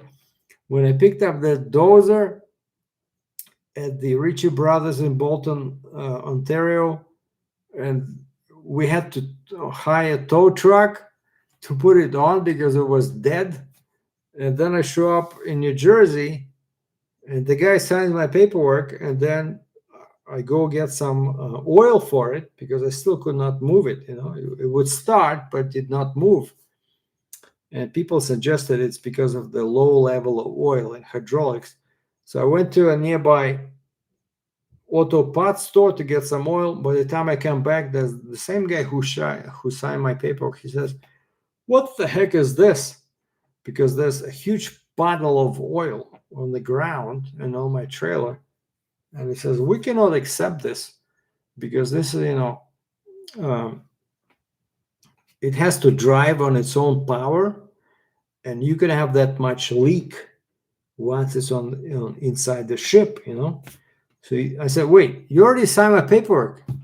The guy says, no, give me the paperwork. He takes my paperwork, he scratches off his signature. He says, denied, basically refused to ship her. That was like probably the worst load of my career was the dozer. And then I go back to Ritchie Brothers. This guy is late showing up. It's like 20 minutes to the time the auction closes. And the auction says, well, if you cannot drag it off yourself, you need to call a tow truck, but it's too late. And so I said, screw this, right? And so I went outside of the auction. There was like a quiet street, and I just dragged it off with my truck, left it there. And the auction guy says, okay, don't come back here again. I said, well, I was never happy to be here in the first place. So, you gave me a good choice. But yeah, so that dozer, it was a nightmare. So basically this guy bought a 50-year-old dozer, trying to make some money on it. And it did not work, and so he ended up returning it to the auction and trying to resell it. Kind of like what I did with my forklift, except I bought that forklift 50 years old for $5,000. I sold it for $7,000, but I did not make any money because I had to pay for a new battery, for a tracker, for towing service. But still, it's funny that you can buy something at an auction and then put it back on the same auction. You can make more money. Anyway, thanks everybody for participating. We've been on for 3 hours and 30 minutes, and we only have 77 viewers. I think it's time to end this live stream. I wish everybody Merry Christmas and Happy New Year, and I hope to see you in 2024. Please keep watching my channel. I'll try to be as creative as possible. And thanks very much for everybody who sent some money gifts. It's really appreciated. Thank you, guys.